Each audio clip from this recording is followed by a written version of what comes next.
She did not look at my husband. She looked at me like I was misplaced furniture. Then, right in front of my face, she asked him to dinner. Just the two of them. He nodded. I stayed silent. Because sometimes silence is not weakness. It is the faint click of a trap snapping shut after 10 months of waiting. My name is Natalie Thomas, and I am 42 years old. If you had asked me an hour ago to define my role in this ballroom, I would have told you I was a supporting character.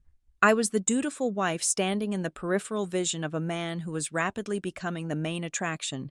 I was the woman holding a glass of lukewarm sparkling water, nodding at the appropriate intervals, and ensuring my smile did not falter even as my feet began to ache in 3-inch heels. But standing here now, under the crystal chandeliers of the Pfister Hotel in Milwaukee, I realize I was wrong. I am not a supporting character. I am a prop. I am a piece of misplaced furniture that someone forgot to move into storage before the gala began. The room was suffocatingly warm, filled with the specific kind of noise that money makes the clinking of heavy crystal, the rustle of silk, and the low, confident hum of corporate ambition. We were at the annual gala for Kestrel Ridge Partners, the private equity firm where my husband, Gavin Pierce, had spent the last 5 years climbing the ladder with the desperation of a drowning man trying to find the surface. I watched him from 5 feet away. He was holding court near the open bar, surrounded by 3 junior associates who looked at him with the hungry adoration of wolves waiting for scraps. Gavin looked perfect. At 45, he had maintained the lean athletic build of the college rower he used to be, though now it was maintained by expensive gym memberships he barely used and a metabolism fueled by stress and adrenaline. He was laughing at something a young woman in a red dress had said, his head thrown back, his hand resting casually in his pocket. He looked like success. He looked like a man who had everything under control. I took a sip of my water. It had gone flat. Then the air in the room seemed to shift. It was a subtle change, like the drop in barometric pressure before a storm breaks. The junior associates stopped laughing. The circle around Gavin parted. Not out of politeness, but out of deferential instinct. Marissa Vale had arrived. She did not walk. She cut through the room. She was wearing black. It was not a festive dress. It was a tactical decision. The fabric was severe, structured, and expensive, hugging her frame with the precision of armor. She was the senior vice president of Kestrel Ridge, the woman who held Gavin's career in the palm of her manicured hand. I stiffened. My compliance training kicked in automatically. In my job as a compliance counsel for a logistics conglomerate, I am trained to look for irregularities. I look for patterns that do not fit. I look for the microscopic cracks in the foundation that suggest the building is about to collapse. Marissa was an irregularity. She did not stop to greet the CEO. She did not grab a drink. She walked in a straight line toward us. I prepared my face. I summoned the polite, corporate wife smile I had perfected over 17 years of marriage. I prepared to extend my hand, to say something pleasant about the venue, to play the game. But Marissa did not look at Gavin. She stopped 3 feet away from us. She turned her head slowly, deliberately, and locked her eyes on mine. It was not a friendly glance. It was not a casual acknowledgement. It was an act of aggression. Her eyes were dark, cold, and entirely devoid of humanity. She looked at me with a terrifying blankness, as if she were trying to calculate how much effort it would take to erase me from existence. She held my gaze for 5 seconds. In the social world, 5 seconds is an eternity. It is an act of war. She wanted me to know. She wanted me to see her seeing me. She wanted to make sure that I was fully aware of my own insignificance before she delivered the blow. Then, without breaking eye contact with me, she spoke to my husband. Gavin. Her voice was not loud, but it projected with the clarity of a judge reading a verdict. It cut through the ambient jazz and the chatter of the associates. Heads turned. People nearby stopped mid-sentence, sensing the weight of the moment. "Dinner," she said. "Tomorrow night, just the two of us." She paused, letting the silence expand, letting it fill the space between the 3 of us. She was still looking at me. She was looking at me, but she was speaking to him. It was a masterclass in humiliation. "We need to talk about the vice president position," she added. The room seemed to freeze. This was it. This was the transaction. She was stripping away the pretense of professionalism and laying it out on the table. She was offering him the promotion he had been chasing for 3 years. The title that had consumed our weekends, our vacations, and our conversations, but the price was clear. The price was a private dinner. The price was public disrespect to his wife. I did not move. I did not blink. I waited. I waited for Gavin to laugh it off. I waited for him to say, "Let me check the calendar," or "Natalie and I actually have plans," or even just a simple, professional, "Can we discuss this in the office on Monday?" I waited for him to be my husband. Gavin turned to look at me. It took him exactly 1 beat, 1 second. He did not look at me with apology. He did not look at me with panic. He looked at me with calculation. He was measuring me. He was assessing whether I was going to be a problem. He was checking to see if I would scream, or cry, or throw my drink. He was gauging the risk I posed to his ambition. He saw that I was standing still. He saw that my face was blank, and that was all the permission he needed. He turned back to Marissa. He smiled a charming, eager, compliant smile. "Sure," Gavin said. His voice was bright, almost relieved. "I would love to." The words hung in the air like smoke. "I would love to. Not I will be there, not understood, but I would love to." Marissa's lips quirked upward in a microscopic victory smile. She gave me one last look, a look of absolute, crushing pity, and then turned on her heel and walked away. The circle of associates closed back in. But the energy was different now. They avoided looking at me. They looked at their shoes. They looked at their drinks. They had just witnessed a public execution, and they were embarrassed to be standing near the body. Gavin turned to me. He reached out to touch my arm, a gesture of performative intimacy. "Nat," he started, his voice dropping to a whisper. "It is just business. You know how she is. I have to play the game." I looked at his hand on my arm. It felt heavy. It felt like a stranger's hand. I did not pull away. I did not argue. I did not ask him how he could humiliate me in front of 50 of his peers. I did not ask him why the vice president position required a private dinner on a Saturday night. I simply stepped back. The contact broke. I placed my glass of water on the high-top table next to us. The condensation left a perfect wet ring on the white tablecloth. It looked like a 0. "I am leaving," I said. My voice was steady. It did not shake. It sounded like someone else's voice, someone colder, someone harder. "What now?" Gavin blinked, looking around nervously to see if anyone was watching us. "The keynote hasn't even started. Nat, come on. Don't be like that. Stay for another hour. It looks bad if you leave. It looks bad." That was his concern. Not that he had just agreed to a date with another woman in front of his wife, but that my absence would disrupt the aesthetic of his perfect corporate life. I did not answer him. I turned around and walked away. I walked through the crowd, navigating the sea of tuxedos and gowns. I held my head high. I focused on a point on the far wall, refusing to make eye contact with anyone. I could feel their eyes on me. I could feel the whispers starting, the little murmurs of pity and speculation. "Did you see that? Did you hear what she said? Poor Natalie." I did not care. Their pity was irrelevant. Their opinions were dust. I reached the large double doors of the ballroom and pushed them open. The hallway outside was cool and quiet. The marble floor stretched out before me, empty and white. I began to walk. Click, click, click.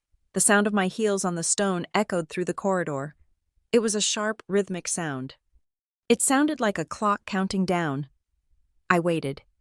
Part of me, the foolish, sentimental part of me that had been married to Gavin for 17 years, waited for the sound of footsteps behind me.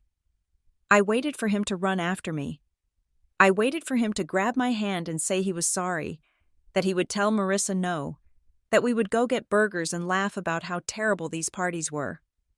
I walked all the way to the valet stand. No one followed me. The valet brought my car around a sensible, 4-year-old sedan that Gavin had been nagging me to upgrade because it didn't fit the image.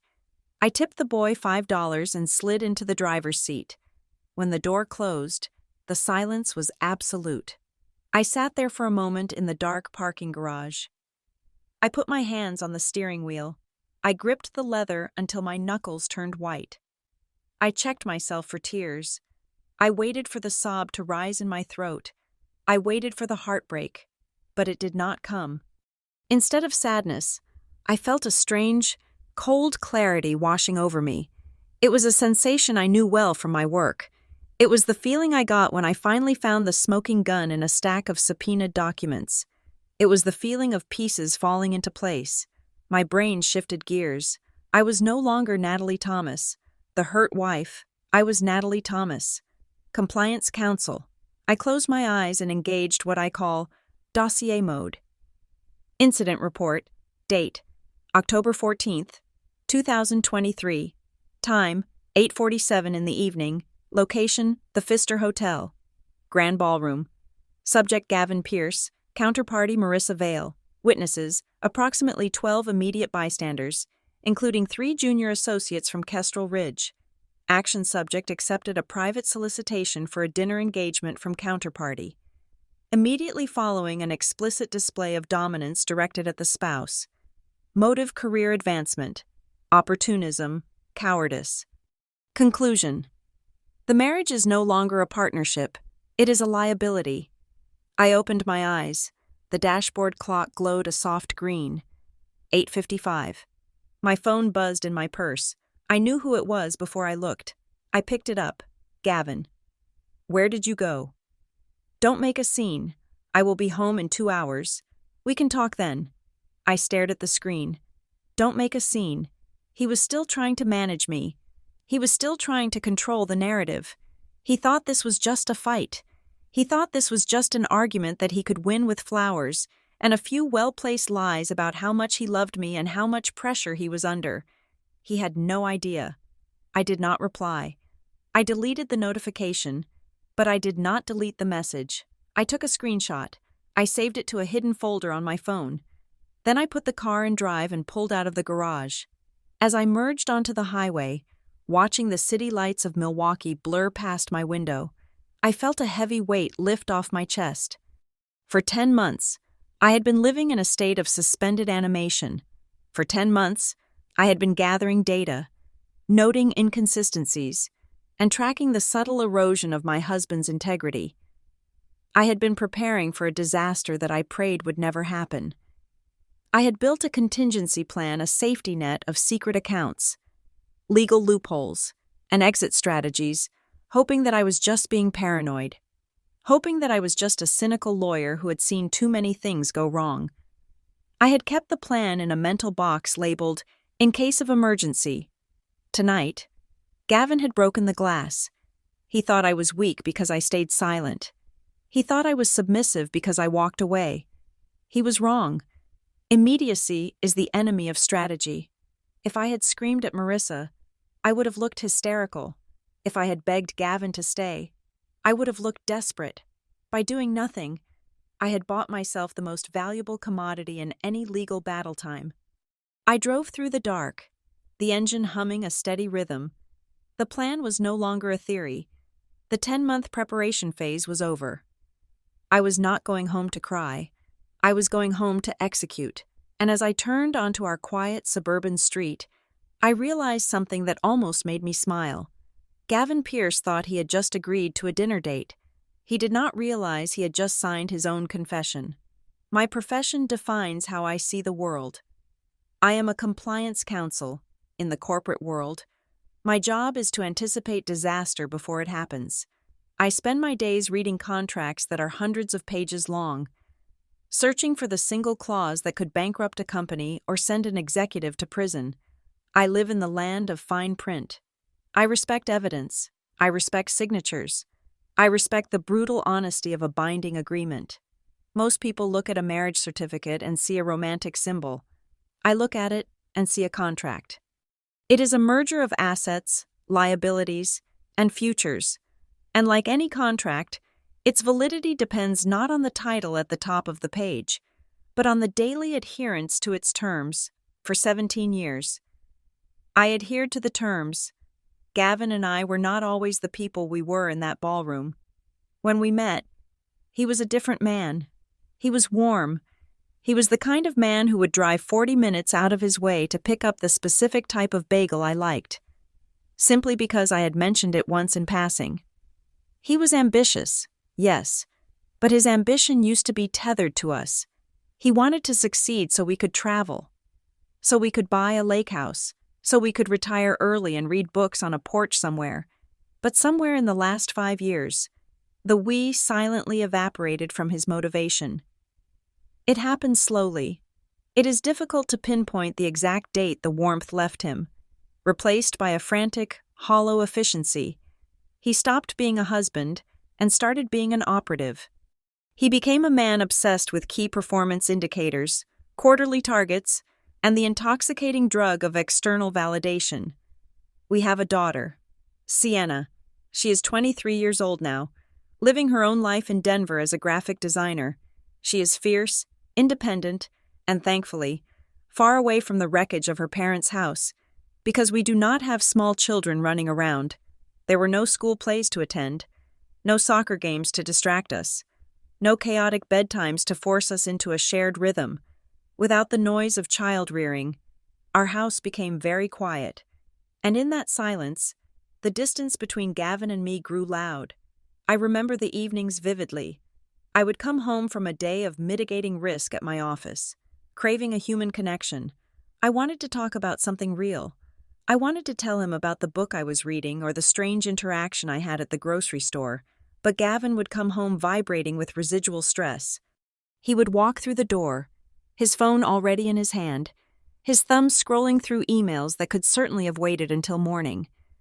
Dinner became a boardroom meeting. "How was your day?" I would ask, passing him the salad. "Fine," he would say, not looking up. "The Q3 numbers are looking soft. Marissa is pushing for a lean strategy. We might have to cut overhead. I need to draft a memo tonight. I was thinking we could go to the movies this weekend." I would try. "I can't," he would reply, cutting into his steak with unnecessary force. "Marissa has a leadership retreat tentatively scheduled. I need to be available. I'm doing this for the family. Nat, you know that. I want to secure our future. I am doing this for the family." It was his favorite shield. It was the ultimate silencer. How could I argue with a man who claimed he was sacrificing his peace for my benefit? But it was a lie. We had enough money. We had fully funded retirement accounts. We had no debt. He was not doing this for the family. He was doing it for the adrenaline. He was doing it because being busy made him feel important. Then came Marissa Vale. She did not enter our lives like a wrecking ball. She entered like a virus. At first, she was just a name. Marissa said this. Marissa thinks that. Marissa has a vision. Gavin spoke of her with a reverence that made my skin crawl. He described her not as a boss, but as a visionary. She was the shortcut he had been waiting for. For years, Gavin had felt overlooked, a solid worker bee who never quite made it to the Queen's court. Marissa changed that. She saw him. She praised him publicly. She sent him on high-profile trips to Chicago and New York. She gave him the validation that he was apparently starving for. But I saw something else. I have sat across the table from corporate raiders and hostile negotiators. I know the look of someone who is acquiring an asset. Marissa did not just want Gavin's talent. She wanted his loyalty. She wanted to isolate him. She wanted to prove that she was the most important person in his life. It was a game of ownership. She was testing her power, seeing how much she could ask of him before he broke, and every time she pulled the leash, Gavin wagged his tail and asked for more. The most terrifying moment of our marriage was not a screaming fight. It was not a discovered receipt for jewelry or a shade of lipstick on a collar. Those are the clichés of soap operas. The reality was far lonelier. It was a Tuesday night, 3 months ago. Gavin came home on time. This was a rarity, and I had cooked his favorite risotto. We sat down at the table. The candles were lit. The house was spotless. "Gavin," I said, reaching across the table to touch his hand. He did not pull away, but his hand was limp. He was looking at me, but his eyes were glazed over. He was physically present in the room. His body was occupying the chair. He was chewing the food I had prepared, but he was not there. He was replaying a conversation with her. He was drafting a response in his head. He was worrying about her approval. I could feel her presence in the room with us, sitting in the empty chair, eating my food, drinking my wine. "Where are you?" I whispered. He blinked, snapping back to reality for a fraction of a second. "What I am right here. Why are you always asking that I'm tired? Natalie, it has been a long day." He was right there, and yet he was 1,000 miles away. That is when I knew I was sleeping next to a ghost. The man I loved had been hollowed out and refilled with corporate ambition and a desperate need to please a woman who viewed him as a tool. I tried. God knows. I tried. 6 weeks ago. I sat him down on the sofa.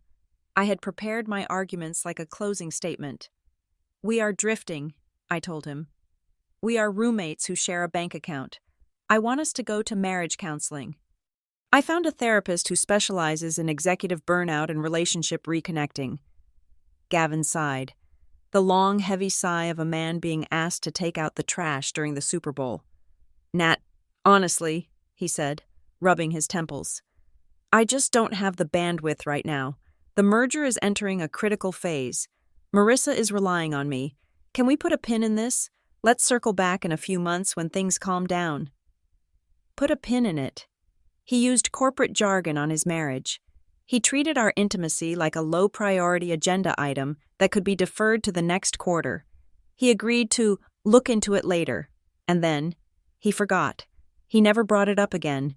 He never asked for the therapist's name. The conversation evaporated from his mind the moment his phone buzzed with another notification. That was the moment the door closed.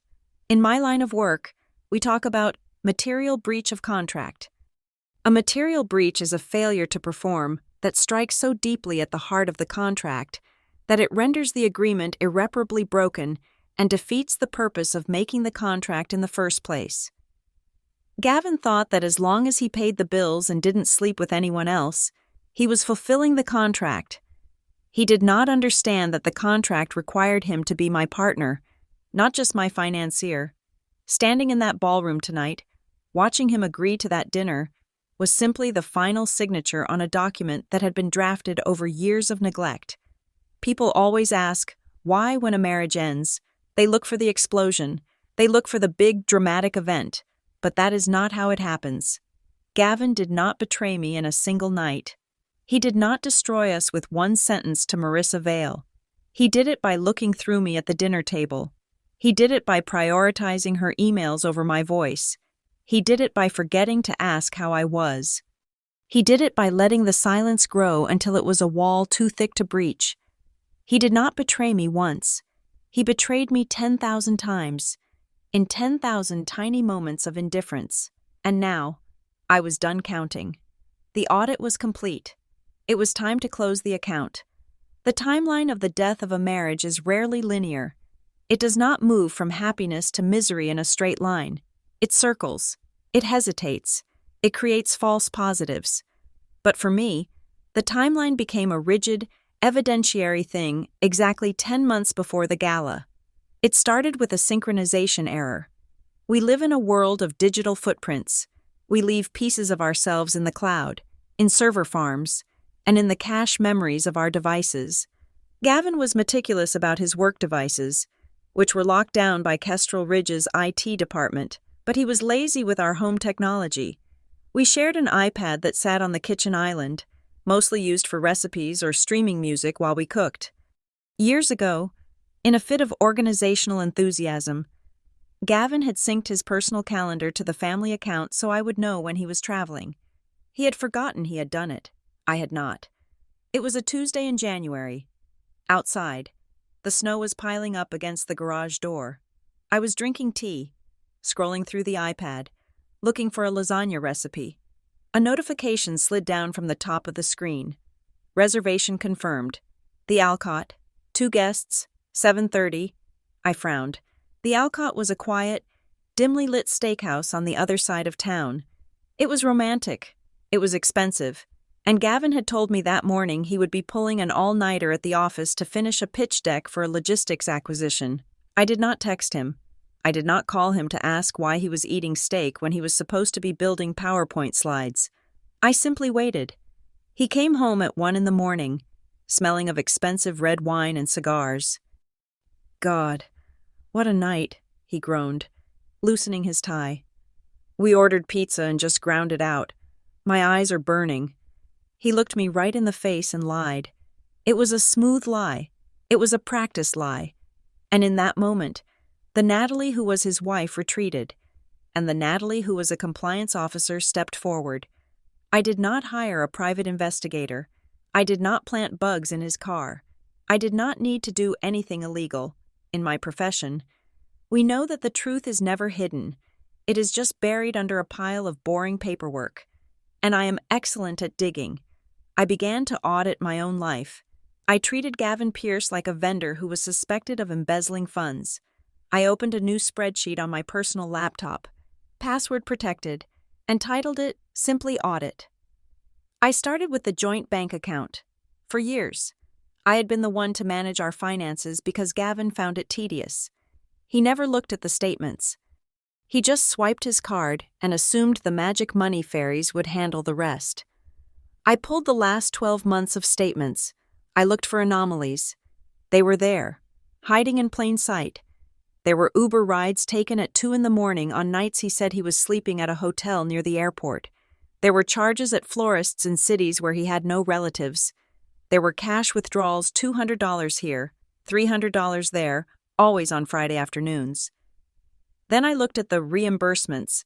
Gavin would often pay for business expenses on our personal card to get the points, then file for reimbursement from Kestrel Ridge. The money always came back into our account, but when I cross-referenced the dates, the pattern emerged. He was claiming expenses for dinners labeled client development, but when I looked at the restaurants, they were not the loud, flashy places you take clients to impress them. They were intimate bistros. They were hidden gems. And they always happened when Marissa Vale was in town, or when they were both attending the same conference. He was building a life inside our life. I noticed the language shift in his emails. We shared a Bill's email address for household utilities, but occasionally he would forward something there by mistake or use it to sign up for services. I saw an invitation for a leadership retreat in Napa Valley. The subject line said, Executive Mentorship Program. I clicked on the itinerary attached to the email. It was not a mentorship program. It was a weekend of wine tasting, spa treatments, and one-on-one strategic alignment sessions. There were no breakout groups. There were no keynote speakers. The attendee list was remarkably short. It was the senior leadership team and their key protégés, Marissa and Gavin. Marissa was smart. She never sent an email that said, I want to sleep with you. She sent emails that said, I see potential in you that needs to be nurtured in a private setting. She cloaked her predation in the language of corporate benevolent sexism. She was not a homewrecker. She was a mentor. I needed advice, but not from a friend who would offer me wine and sympathy. I needed a shark. I called Tara Maddox. Tara and I had gone to law school together, while I went into the quiet, structured world of corporate compliance. Tara went into high-conflict family law. She drove a Porsche, wore red lipstick, and terrified every husband in the county. We met for lunch at a place where the tables were far apart. I did not cry. I slid a printout of my spreadsheet across the table. Tara put on her reading glasses. She scanned the columns of dates, amounts, and discrepancies. She took a sip of her iced tea. He is sloppy, she said. It was not a judgment. It was a professional assessment. He is arrogant, I corrected. He thinks I am not paying attention. They always do, Tara said. She looked at me, her eyes sharp. What do you want? Natalie, do you want to save the marriage, or do you want to survive it? I want to be ready, I said. If he leaves, or if I make him leave, I will not be the woman crying about how she cannot pay the mortgage. I want to secure the perimeter. Tara nodded. She took a napkin and a pen. First, she said, drawing a hard line. Financial independence. If he decides to play dirty, the first thing he will do is freeze the joint assets.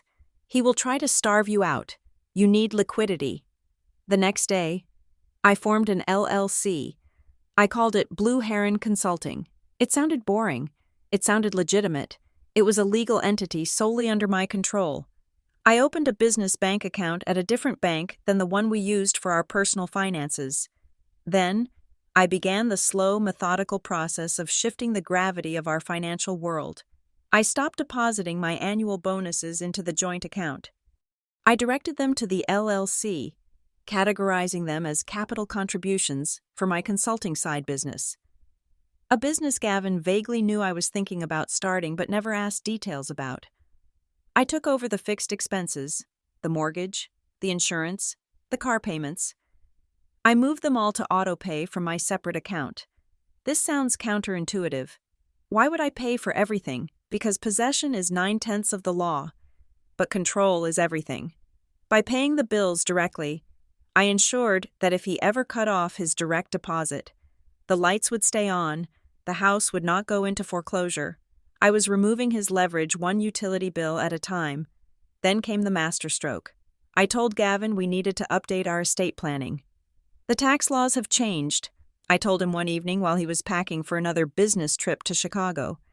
If something happens to us, the government will take 40% of the estate before it even gets to Siena. We need to restructure the trust and update the beneficiary designations. Gavin hated thinking about death. He hated thinking about taxes even more. "Handle it, Nat," he said, throwing shirts into his suitcase. "You know I trust you. Just tell me where to sign." I had the papers drawn up. They were dense. They were boring. They were full of legal Latin and complex clauses about revocable trusts and survivorship rights. But buried in the stack were other documents. There was a post-nuptial agreement regarding the definition of separate property. There were spousal consent forms allowing me to move certain investment accounts into the trust where I was the primary trustee. On a Thursday night, after he had 2 glasses of scotch, I put the stack in front of him. I had flagged the signature pages with little yellow sticky notes. "Sign here," I said, "and here, an initial here." He did not read a single word. He was texting Marissa while he signed. I watched his pen move across the paper. Scritch, scratch. With every signature, he was handing me the keys to his own handcuffs. "Thanks, babe," he said, capping the pen. "You are the best at this administrative stuff. I don't know what I would do without you. You are about to find out." I thought, once I had the legal framework in place, I turned my attention to the assets. I created a master file. I listed everything: the house equity, the 401k accounts, the stock options, the vintage watch collection he thought was an investment. I tracked his Kestrel Ridge compensation package. Private equity compensation is complicated. It is not just a salary. It is a mix of base pay, performance bonuses, and carry the share of profits from the deals he managed. I logged into his work portal. He had saved his password in our browser because, again, he was arrogant. I downloaded every employment contract, every amendment, every plan description. I was reading through the executive compensation addendum from 2 years ago when I found it, Clause 4.2, the Morality and Conduct Clause. It was standard boilerplate for high-level executives, designed to protect the firm from PR nightmares, but the language was specific. It stated that any executive found to be engaging in an undisclosed romantic or sexual relationship with a direct superior or subordinate would be in material breach of the contract. And then, the penalty: immediate termination for cause and forfeiture of all unvested equity, deferred compensation, and pending performance bonuses. I sat back in my chair. The numbers swirled in my head. Gavin had a retention bonus vesting in 6 months. He had a massive performance bonus tied to the logistics deal he was working on with Marissa. We were talking about hundreds of thousands of dollars.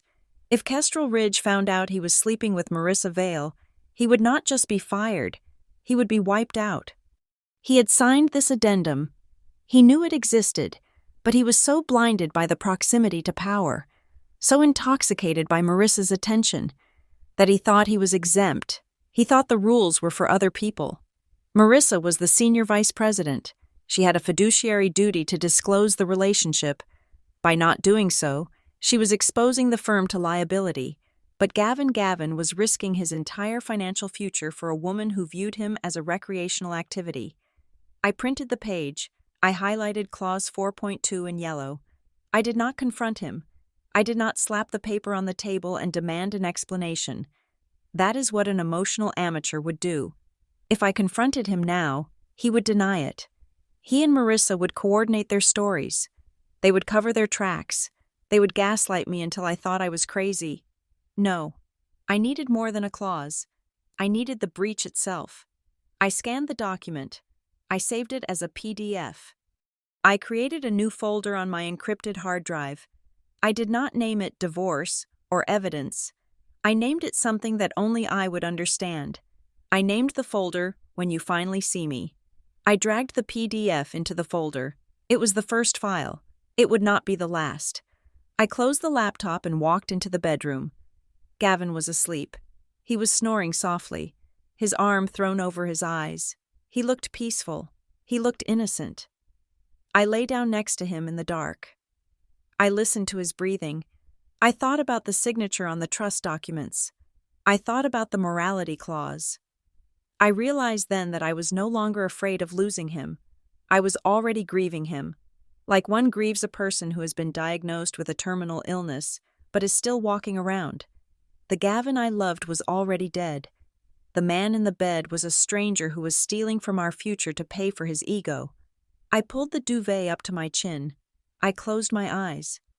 And for the first time in 10 months, I slept soundly. I had the weapon. Now, I just needed him to walk in front of the target. The garage door opened at 1:58 in the morning. I was not asleep. I was sitting in the wingback chair in the corner of our bedroom, the lights off, watching the headlights sweep across the ceiling like searchlights seeking a fugitive. I heard the heavy thud of the car door, the beep of the alarm locking, and then the clumsy fumbling of keys at the back door. Gavin entered the house. He moved with the exaggerated quietness of a man who knows he is guilty. He took off his shoes in the mudroom. He did not turn on the kitchen lights. He crept up the stairs, skipping the 3rd step because it always creaked. He was trying to be a ghost in his own home. When he pushed the bedroom door open, the hallway light silhouetted him. He looked disheveled. His tie was undone, hanging loose around his neck like a noose he had forgotten to tighten. He smelled of scotch and that peculiar, expensive perfume that Marissa wore, a scent that was supposed to smell like gardenias, but always smelled to me like formaldehyde. He stopped when he saw me sitting in the dark. "Jesus," he said, his voice a hoarse whisper. He leaned against the doorframe, trying to look casual, trying to look like the hard-working executive returning from battle. "You scared me. Why are you sitting in the dark?" I did not move. I did not blink. I waited. He sighed, running a hand through his hair. "Look, Natalie, I know you are upset about the gala, but you left before I could explain. Marissa just wants to talk about the vice president position. That is it. It is strictly professional. I cannot say no to my boss when she offers me a seat at the table." He was already constructing the defense. He was building the narrative where I was the unreasonable, emotional wife, and he was the beleaguered provider just trying to do his job. I stood up. My movements were slow and deliberate.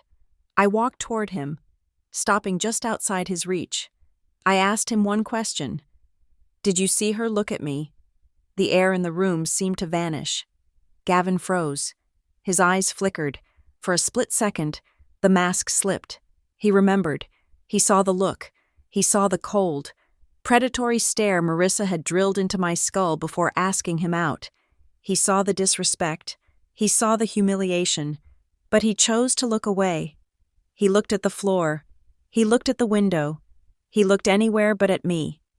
"You are imagining things," he muttered, turning his back to me to unbutton his shirt.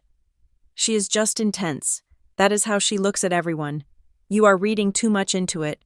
Let's just go to sleep. I have an early start tomorrow. He dismissed my reality. He denied my experience. In that moment, he made his choice. I did not scream. I did not throw a vase.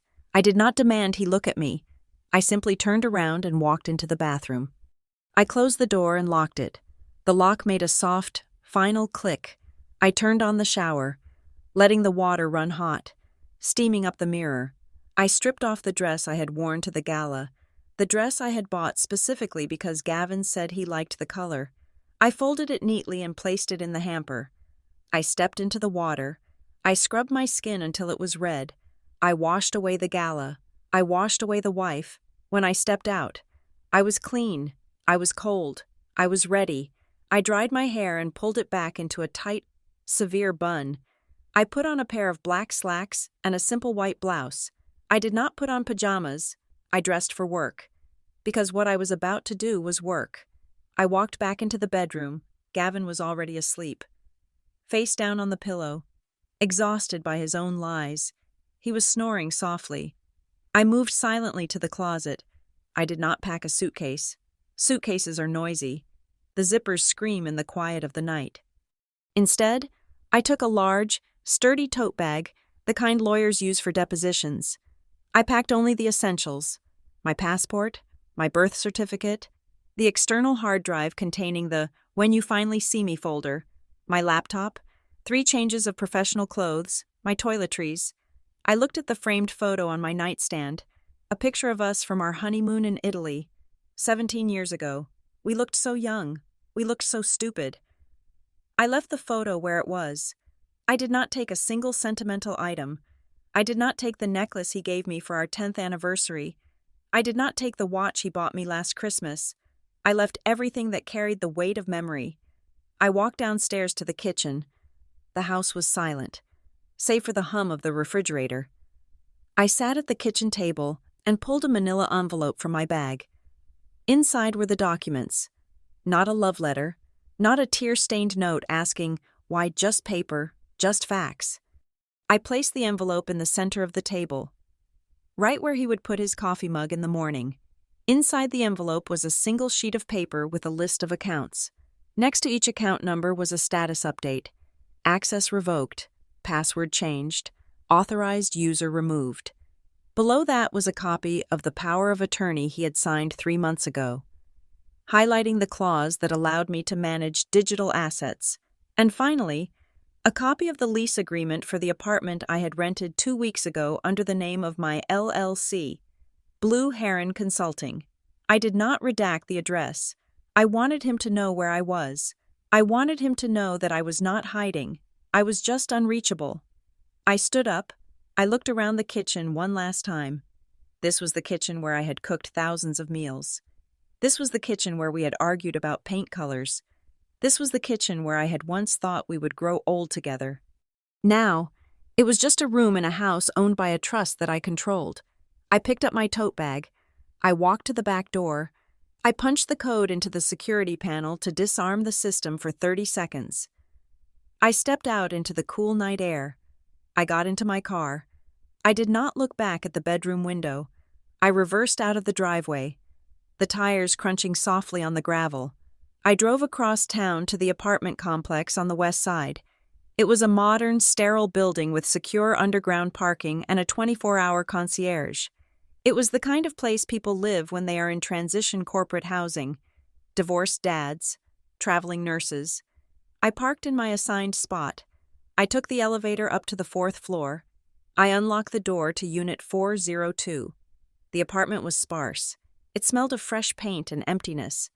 There was a bed, a desk, and a coffee maker. That was all I needed. I sat down at the desk and took out my phone. This was the hardest part. I went into the settings. I turned off Find My iPhone. I removed my device from the family sharing plan. Then, I powered the phone down. I took a small metal pin from my purse and popped the SIM card tray open. I removed the SIM card, the number I had used for 20 years. The number Gavin called when he needed me to pick up his dry cleaning. The number that was attached to every memory of my old life. I snapped the little plastic card in half. I inserted a new SIM card, a new number, a clean slate. I sent 2 text messages, one to Tara Maddox. It is done. The package is delivered. Proceed with phase 1.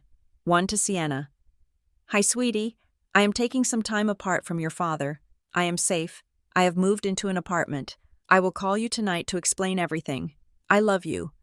Then I put the phone down. I sat in the silence of the new apartment. It was 3:30 in the morning.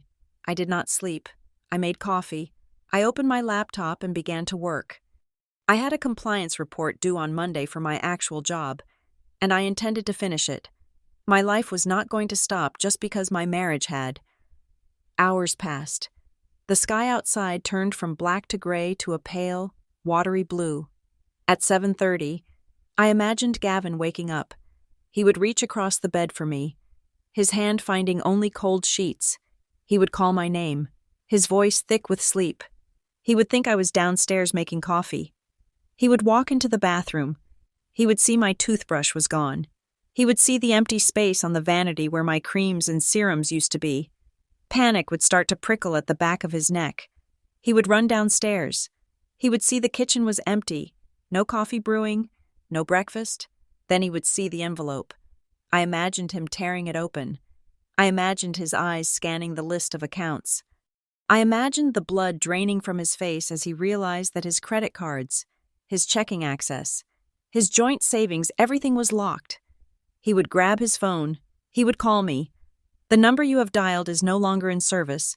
He would try again and again. He would realize then that the silence of the night before was not submission. It was preparation. He would realize that while he was sleeping, I was dismantling his life brick by brick. He would realize that for the first time in 17 years, he had absolutely no idea where I was, or what I was thinking, or what I was going to do next. I took a sip of my coffee. It was hot and bitter. My laptop chimed. I looked at the screen. It was 9 o'clock in the morning. A notification slid into view from the calendar app, because I had synced his calendar to the iPad, and because I had linked the iPad's data to my personal cloud before I left. I could still see his schedule. New event dinner with Marissa. Location: Le Rêve, Patisserie and Café. Time: 7:30 p.m. Notes: private room reserved. I stared at the screen. He had not canceled. Even after the public humiliation, even after my silent question, even after the cold shoulder in the car, he had gone ahead and booked the table. He had confirmed it. He had chosen the dinner over his wife. I felt a final, jagged piece of hope break off inside my chest. It hurt, but it was a clean pain. It was the pain of a bone being set properly. I closed the notification. "Enjoy your dinner, Gavin," I whispered to the empty room. "Because it is going to be the most expensive meal you ever eat." Silence is not an absence of activity. In the world of finance, silence is often when the most critical transactions occur. For the first 48 hours after I left the house, I did not speak to a single soul except my lawyer, Tara. But I was not disconnected. I was plugged into the mainframe of our shared existence, watching the data streams like a cardiologist monitoring a failing heart. I sat in my rented apartment. Surrounded by the hum of my servers and the glow of 3 monitors, I had turned my life into a command center. The first sign of Gavin's panic was digital. It started at 10 o'clock on Sunday morning. My phone, the new one with the unlisted number, remained quiet, but my laptop, logged into the administrative dashboard of our family password manager, began to light up with alerts. Alert failed login attempt, Wells Fargo joint checking, alert password reset requested, Fidelity investment portfolio, alert user Gavin requesting administrative access to the Pierce Family Trust. I watched the notifications roll in. I could almost see him in our kitchen. His face flushed, stabbing his finger at his iPad screen, unable to comprehend why his digital keys no longer fit the locks. He was not locked out completely.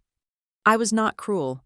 He had access to his personal checking account, the one where his salary was deposited, but the capital, the accumulation of 17 years of equity, the emergency funds, the investment properties was sitting safely behind a firewall that I controlled.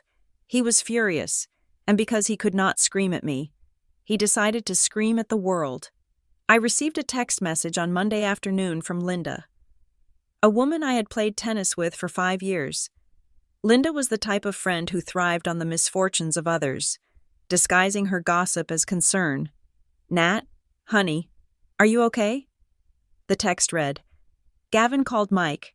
He sounds devastated. He says you are having some kind of mental break. He mentioned something about a midlife crisis, and you clearing out the accounts. We are so worried. Please do not do anything rash." I stared at the screen. So that was the narrative. I was the hysterical wife. I was the woman who had snapped. He was painting a picture of an unstable woman who had abandoned her loving husband out of a sudden, irrational fit of jealousy. He was the victim. He was the provider who had been blindsided. It was a smart play. It delegitimized any grievance I might have. If I was crazy, then my reasons for leaving did not matter. If I was having a breakdown, then his dinner with Marissa was just a misunderstanding blown out of proportion by a sick mind. But Gavin made a mistake. He underestimated the reach of the surveillance state he had voluntarily opted into. He was so busy spinning stories to our friends that he forgot about the automated synchronization settings on his work email. Years ago, when we were refinancing our house, he had set up an auto-forward rule for any email containing the words invoice, receipt, or confirmation to be sent to our shared bills email address so I could track our spending. He had never turned it off. On Tuesday morning, a receipt landed in my inbox. It was not for a utility bill. It was for a floral arrangement. $300 for white orchids, delivered to an address in downtown Milwaukee. The card note was included in the invoice details. "Thank you for listening. I am here for you. Don't let her manipulate the truth. You are the victim here. M. Marissa." She was not backing off. She was leaning in. She was capitalizing on the chaos. She was positioning herself as the rational alternative to the crazy wife. She was whispering in his ear that I was the villain, that I was manipulative, that he needed to protect himself from me. Don't let her manipulate the truth. The irony was so sharp it could have cut glass. I saved the invoice to the folder. I added it to the timeline. Then came the mistake that would cost him everything. Wednesday afternoon. I was reviewing the credit card alerts. I had left one joint credit card active, the one with the highest limit, the one he used for business expenses that he didn't want to run through the corporate card immediately. I wanted him to feel comfortable using it. I wanted him to think he still had some financial freedom. A pending charge appeared. Merchant, the Sanctuary Resort Spa, Lake Geneva, amount $2,400, date, upcoming weekend. Lake Geneva was a romantic getaway spot about an hour from Milwaukee. It was where we had gone for our 10th anniversary. I logged into the credit card portal. I clicked on the transaction details. The merchant descriptor included a reference number. I picked up my phone and dialed the resort. I put on my best executive assistant voice. "Hi, this is Sarah calling on behalf of Mr. Pierce," I said, my tone brisk and professional. He just wanted to confirm that the suite upgrade for this weekend was processed. He is worried about the view. The receptionist clicked away on her keyboard. "One moment. Sarah, yes, I have Mr. Gavin Pierce here, checked in for Friday to Sunday. We have him in the Lakeside King Suite." "Perfect," I said. "And just to double check, that is for 2 guests, correct?" He wants to make sure the spa appointments are booked for both of them. "Yes, ma'am," the receptionist chirped. 2 guests, Mr. Pierce and Mrs. Vale. We have their couple's massage booked for Saturday at 4 o'clock. I felt a cold shiver run down my spine. "Thank you," I said. "That is all I needed." I hung up. I sat there for a long time, staring at the wall. He had told Linda and Mike that I was clearing out the accounts and destroying the family. Meanwhile, 5 days after his wife left him, he was booking a romantic weekend with his boss at a luxury resort, and he was charging it to our joint credit card. He was not just cheating. He was doing it with a level of arrogance that suggested he thought I was already dead. He had labeled the expense in his personal calendar, which I could still see as Kestrel Ridge Leadership Seminar. I printed the calendar entry. I printed the credit card transaction. I typed up a transcript of my call with the resort receptionist. This was it. This was the proof of financial dissipation. In a divorce, if one spouse spends marital funds on an affair, it is considered dissipation of assets. It is theft. But more importantly, it was the final nail in his professional coffin. Thursday morning, the legal assault began. My phone rang. It was Tara. "He has lawyered up," Tara said, her voice tight. "And he did not hire a mediator. He hired Brent Halverson." I knew the name. Brent Halverson was a billboard lawyer. His face was plastered on buses across Milwaukee with the slogan, "Keep what is yours." He was known for aggressive, scorched earth tactics. He did not negotiate. He bludgeoned. "What is the opening salvo?" I asked, calm. "He is claiming fraud," Tara said. "Brent sent a letter this morning demanding the immediate dissolution of the trust and the return of all assets to joint control. He claims you tricked Gavin into signing the post-nuptial agreement and the trust documents under false pretenses. He says Gavin did not read them and relied on your spousal fiduciary duty, which you breached." "He says I tricked him," I repeated. "Yes, they are going to argue that you buried the terms in a stack of paperwork and misrepresented what he was signing. They are threatening to go to the press. Natalie, Brent likes to try cases in the court of public opinion before he even files a motion. He wants to paint you as a con artist." I looked at the file on my desk. "Let them try," I said. I opened my laptop and pulled up the email chain from 10 months ago. From Natalie Thomas to Gavin Pierce. Date January 12, 2023. Subject estate planning documents and asset restructuring. Please read Gavin.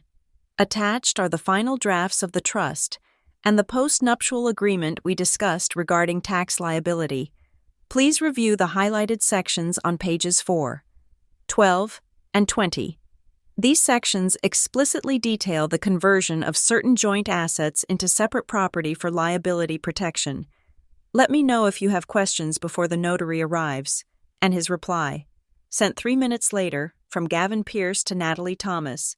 Subject re-estate planning documents. "Looks great. Babe, I trust you completely. Just put the sticky notes where I need to sign. Let's get this done so we can focus on the weekend." I forwarded the email chain to Tara. "He had the documents for 3 days," I told her.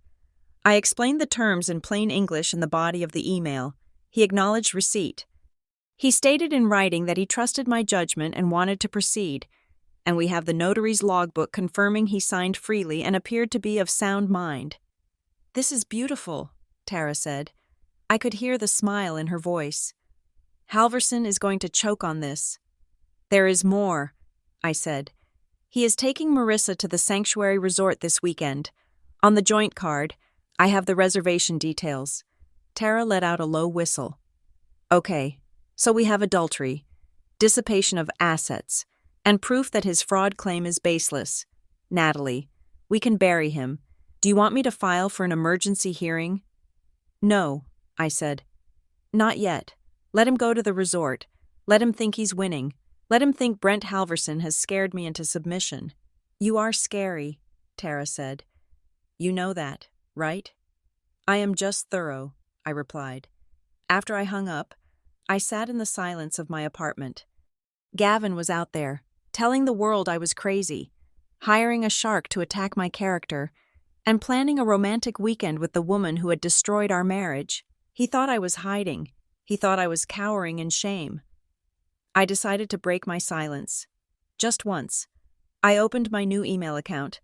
I composed a message to Gavin's personal email. I did not use a subject line. "Gavin, I did not trick you. I protected myself. There is a difference. You signed those papers because you were too busy chasing a woman who does not respect you to read the fine print of your own life. You thought I was a piece of furniture that would always be there. You forgot that I am the one who keeps the roof from falling in. I am not taking what is yours. I am simply taking back my right to be respected. And I am charging a tax for the years I wasted believing you were a good man. Enjoy the lake view." I hit send. Then I closed the laptop. I did not block him. I wanted him to read it. I wanted him to stare at his phone and realize that I knew about the resort. I wanted him to spend the entire weekend looking over his shoulder, wondering when the other shoe would drop. I poured myself a glass of water. The leadership seminar started on Friday. I checked the calendar. Today was Thursday. He had 24 hours to feel safe, and then I would introduce him to the consequences of his actions. The ringtone assigned to my daughter is usually the best sound in my world.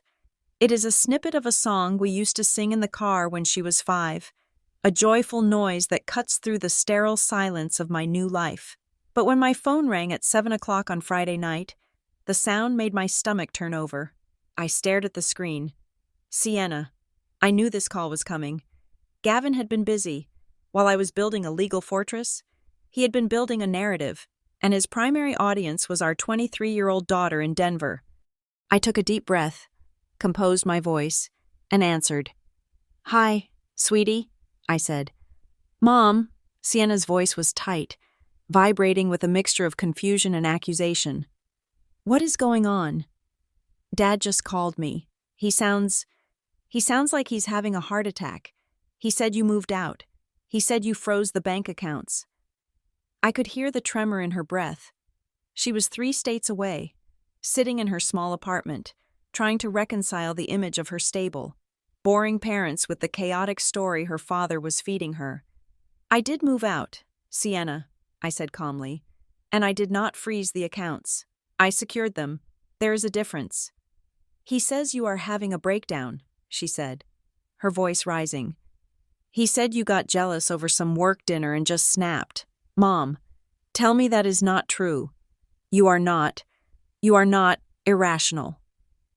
Irrational. That was Gavin's word. It was the weapon he used to discredit any emotion that inconvenienced him. I closed my eyes. I wanted to scream.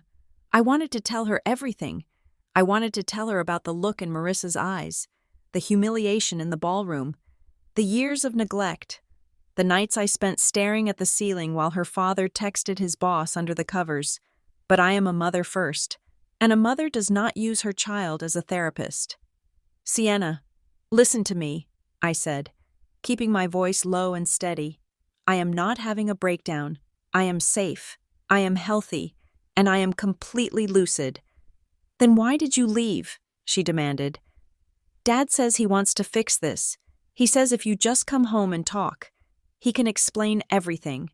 "He cannot explain this," I said. "Sienna, I am going to give you 3 facts. Just 3. I am not going to ask you to take sides. I am just going to tell you what happened on Saturday night." "Okay," she whispered. 1, I said. "We were at the Kestrel Ridge Gala. His boss, Marissa Vale, walked up to us." "The woman who sent him the Christmas gift last year?" Sienna asked. "Yes."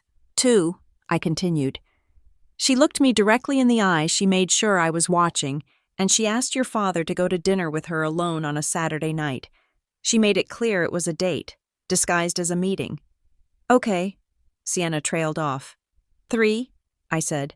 "Your father looked at me, saw that I was uncomfortable, and said yes anyway."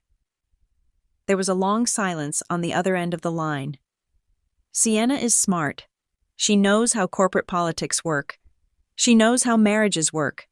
She knows that a husband does not agree to a private Saturday dinner with a woman who has just disrespected his wife unless he has already crossed a line in his head. "He said yes," she asked, her voice smaller now. "He said he would love to," I corrected. Those were his exact words. "Oh," she said. "I am not asking you to hate him," I told her. "He is your father. You love him. You should love him. But do not let him use you as a messenger. If he wants to talk to me, he has my lawyer's number. Do not let him drag you into the middle of the battlefield." "He wants me to fly home," Sienna admitted. "He offered to buy me a ticket for this weekend. He said we could have a family sit-down. Of course he did. He wanted a prop. He wanted to use our daughter as a human shield so I wouldn't fire back." "Do not come home," I said firmly. "Stay in Denver. Go to work. Live your life.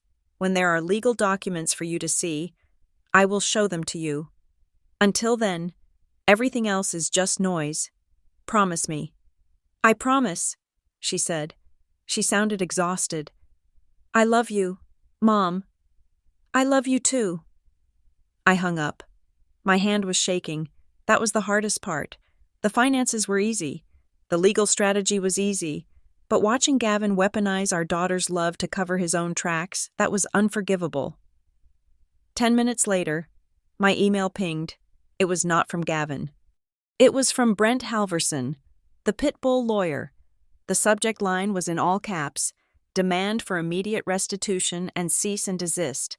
I opened the attachment. It was a 3-page letter written in the aggressive, hyperbolic style that Halverson was famous for. "Dear Ms. Thomas, we represent Mr. Gavin Pierce in the matter of your marital dissolution. Your recent actions, specifically the unauthorized seizure of marital assets and the unilateral restructuring of the Pierce Family Trust, constitute a gross violation of your fiduciary duties. Furthermore, your abandonment of the marital home has caused Mr. Pierce significant emotional distress and professional embarrassment. We demand that you immediately restore Mr. Pierce's full access to all joint accounts and vacate the fraudulent LLC you have established. Failure to comply within 48 hours will result in an emergency court filing seeking temporary orders, spousal support, and exclusive possession of the residence. We will also be seeking damages for fraud and undue influence regarding the post-nuptial agreement signed under duress on January 12th. Duress? I laughed out loud in the empty apartment. It was a dry, humorless sound. He was claiming duress for a document he signed while drinking scotch and watching ESPN. I forwarded the email to Tara. "Draft the response." I typed. "Attach the notary log." Attach the email where he said, "Looks great, babe," and attach the metadata showing he opened the document 3 days before signing it.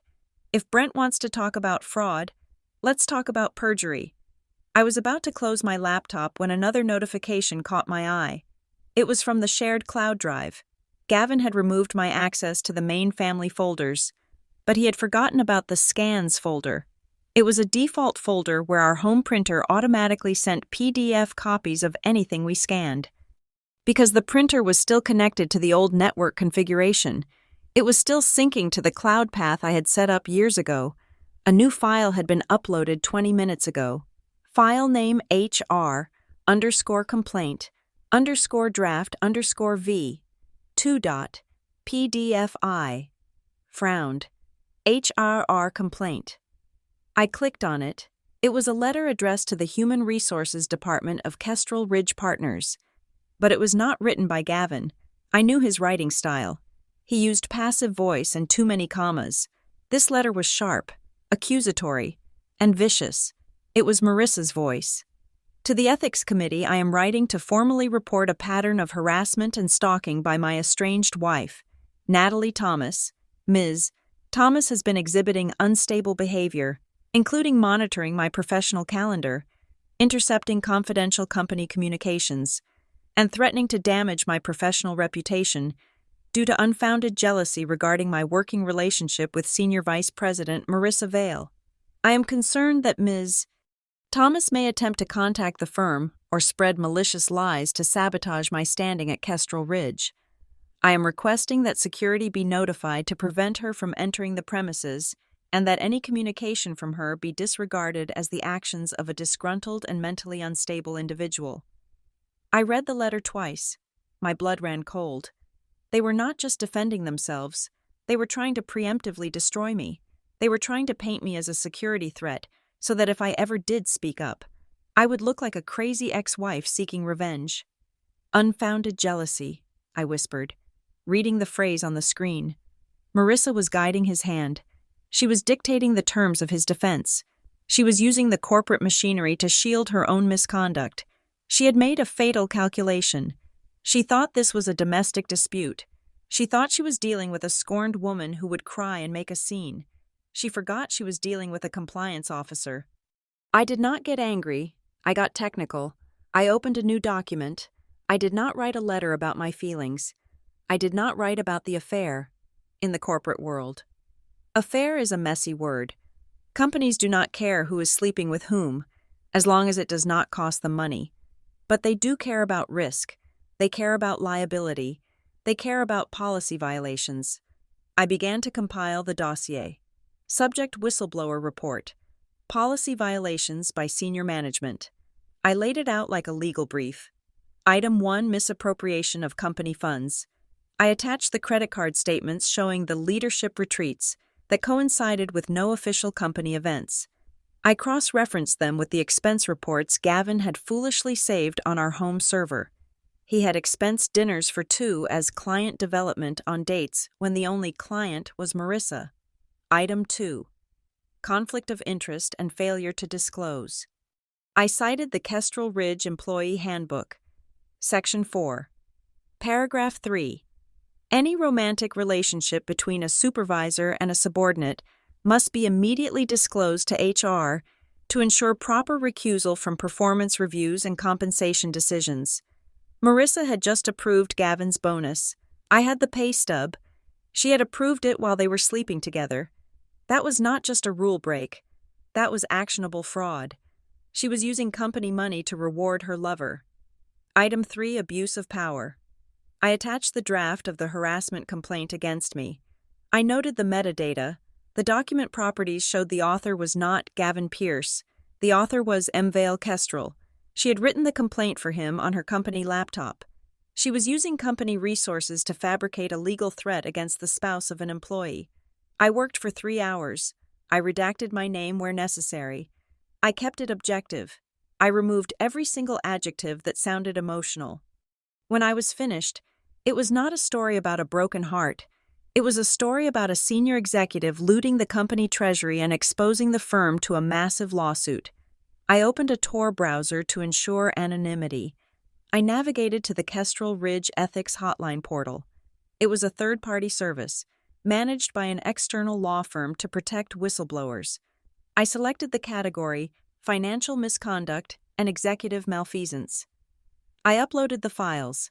The evidence attached demonstrates a pattern of undisclosed conflict of interest, fraudulent expense reimbursement, and the misuse of corporate authority for personal gratification involving Senior Vice President Marissa Vale and Director Gavin Pierce. I hovered my mouse over the Submit button. Marissa Vale had looked me in the eye. She had treated me like furniture. She thought she could take my husband and then use her power to crush me into silence. She was playing a game of power. But she had forgotten the first rule of the corporate world. The person with the best paper trail wins. She wanted to make this about work. Fine, we would make it about work. I clicked Submit. The screen refreshed. A green banner appeared at the top. Report ID 88392-KR. Status complaint received. Action investigation opened. Case assigned to External Audit Committee. I sat back in my chair. The room was quiet. I imagined Marissa at the resort right now. She was probably drinking champagne, looking out at the lake, feeling invincible. She probably thought she had handled the wife problem. She had no idea that a server in a data center in Virginia had just flagged her name. She had no idea that on Monday morning, when she walked into her office, her badge might not work. She had stepped into my arena. I closed the browser. I stood up and walked to the window. The city lights of Milwaukee were twinkling below. "You wanted to talk about the vice president position," I said softly to the glass. "Let's talk." The corporate machine does not scream when it attacks. It hums. It generates calendar invites, meeting request notifications, and cryptic subject lines that sound benign to the uninitiated, but ring like funeral bells to those who know how the system works. Monday morning at Kestrel Ridge Partners began with a terrifying efficiency. From my apartment, I could not see the inside of their glass-walled offices, but I could see the digital ripples of the stone I had thrown. I had my laptop open, monitoring the few channels I still had access to, mostly the synchronized family calendar and the residual metadata from Gavin's cloud account that he still had not thought to disconnect. At 9:15 in the morning, a new event appeared on Gavin's schedule. Meeting compliance review. Host internal_audit_group, location conference room B. Duration 1 hour. 10 minutes later, a similar block appeared on Marissa Vale's schedule. which I could see only because Gavin had foolishly shared her calendar with his account months ago for coordination purposes. Her meeting was titled simply Executive Sync. Gavin likely thought this was the result of the complaint Marissa had ghostwritten for him. I could imagine him straightening his tie, walking into that conference room with the righteous indignation of a man who believes he is the victim of a crazy ex-wife. He probably expected to sit down with a sympathetic HR representative, hand over the letter Marissa had drafted, and receive a pat on the back. He did not know that the people waiting for him were not from HR. They were forensic accountants from an external firm, brought in because the phrase financial malfeasance triggers an automatic, mandatory audit protocol that bypasses internal friendships. I sat in my kitchen, drinking coffee that had gone cold. I did not feel triumphant. I felt the heavy, suffocating pressure of a storm front moving in, according to the timestamps on the files I later obtained during discovery. The interview with Gavin lasted not 1 hour, but 4. He walked in expecting to talk about my harassment. Instead, the lead auditor, a woman named Karen, whose reputation for destroying careers I knew by professional legend, slid a binder across the table. "Mr. Pierce," she likely said, her voice devoid of warmth. "We are not here to discuss your wife. We are here to discuss your expense reports from the last 3 fiscal quarters." They did not ask him about the affair. Not yet. They asked him about the numbers. They asked him about the dinner at Le Bernardin in New York on a Tuesday when he had no client meetings logged in the CRM system. They asked him why the receipt for a team-building event included 3 bottles of vintage champagne but only 2 entrees. They asked him about the flight upgrades to first class that were flagged as essential business needs, but coincided with weekends where Marissa Vale was also traveling to the same city. Gavin was the perfect shield. I realized with a sick feeling that Marissa had been setting him up for this long before she asked him to dinner in front of me. She had been grooming him to be her fall guy every time they went out. She made him pay with his corporate card. She made him sign the receipts. She made him submit the reimbursement requests. She approved them, of course, but her signature was just a digital stamp. His signature was a declaration of truth.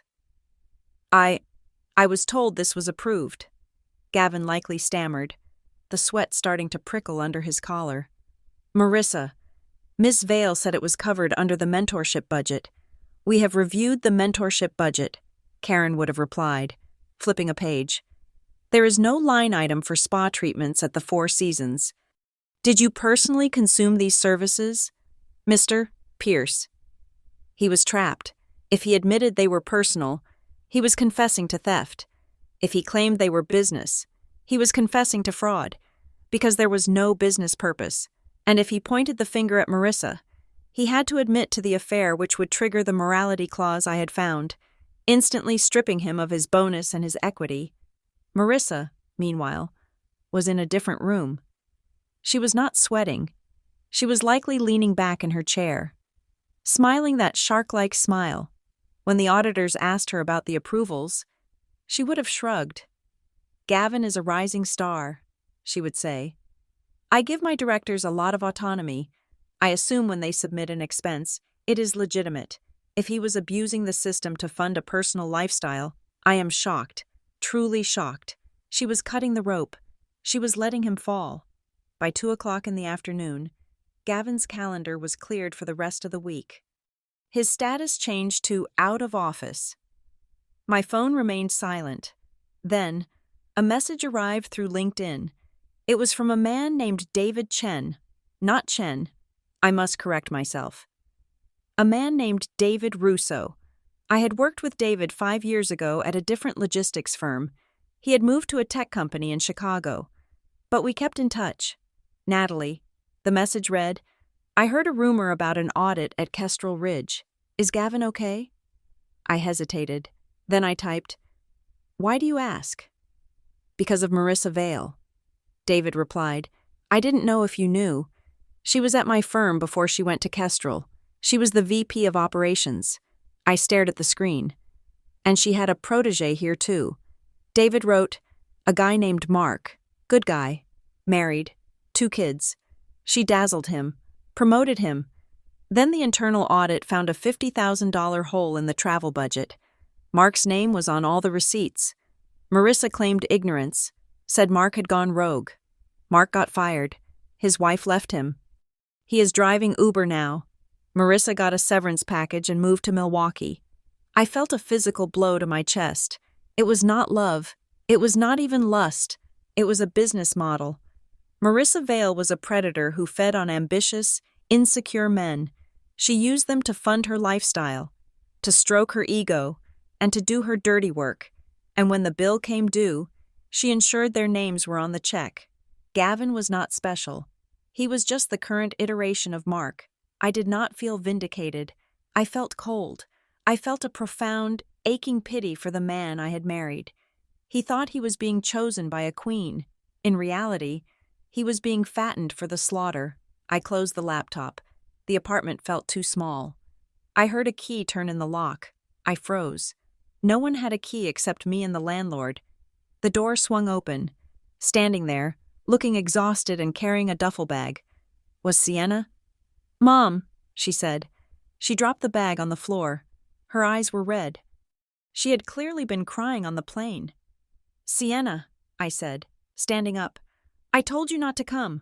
I couldn't stay in Denver," she said, her voice cracking. "Dad called me again. Mom, he was crying. He sounded like a child. He said he thinks he's going to be arrested. He said you did this to him." She walked into the room, looking around at my command center, the monitors, the files, the timeline taped to the wall. She looked at the dossier mode of her mother. "Did you," she asked, "did you do this to him?" "No," I said firmly. "I did not buy the champagne. I did not book the resort. I did not sign the receipts. I simply turned on the lights." Sienna collapsed onto the small sofa. She looked so young. "He says you reported him," she whispered. "He says you sent files to the company." "I did," I admitted. "I reported a violation of policy. I reported theft." "But he is my dad," she said. Tears spilled over her cheeks. "Why couldn't you just divorce him? Why did you have to destroy him?" This was the moment I had dreaded, the moment where I had to choose between being a soft mother and an honest woman. I sat down next to her. I did not hug her yet. I needed her to hear me. "Sienna, look at me." She raised her eyes. "I am not destroying him," I said. "He destroyed himself the moment he decided that his integrity was less important than his ambition. If I had stayed silent, if I had just divorced him quietly, Marissa would have continued. She would have drained our accounts. She would have put us in debt. And eventually, the company would have found out anyway. The only difference is that if I waited, I would have gone down with him." I reached over and picked up the file labeled The Pattern, Mark/David Russo Intel. "I want you to read this," I said. "I don't need you to save me, Sienna, and I don't need you to save him. He is beyond saving right now. I need you to see." Sienna took the paper. She read the message from David. She read the timeline I had constructed of the leadership retreats. She sat there for a long time. The silence stretched, heavy and painful. Finally, she put the paper down. She wiped her face with her sleeve. "He is a fool," she said softly. "Yes," I said. "He is—" She played him. Like a fiddle. Sienna leaned into me then, and I wrapped my arms around her. We sat there, two women in a rented apartment, mourning a man who was still alive but lost to us. "What happens now?" she asked into my shoulder. "Now," I said. "We wait for the second shoe to drop." It dropped at midnight. Sienna was asleep in the bedroom. I was on the sofa, keeping vigil. My phone buzzed. It was Gavin.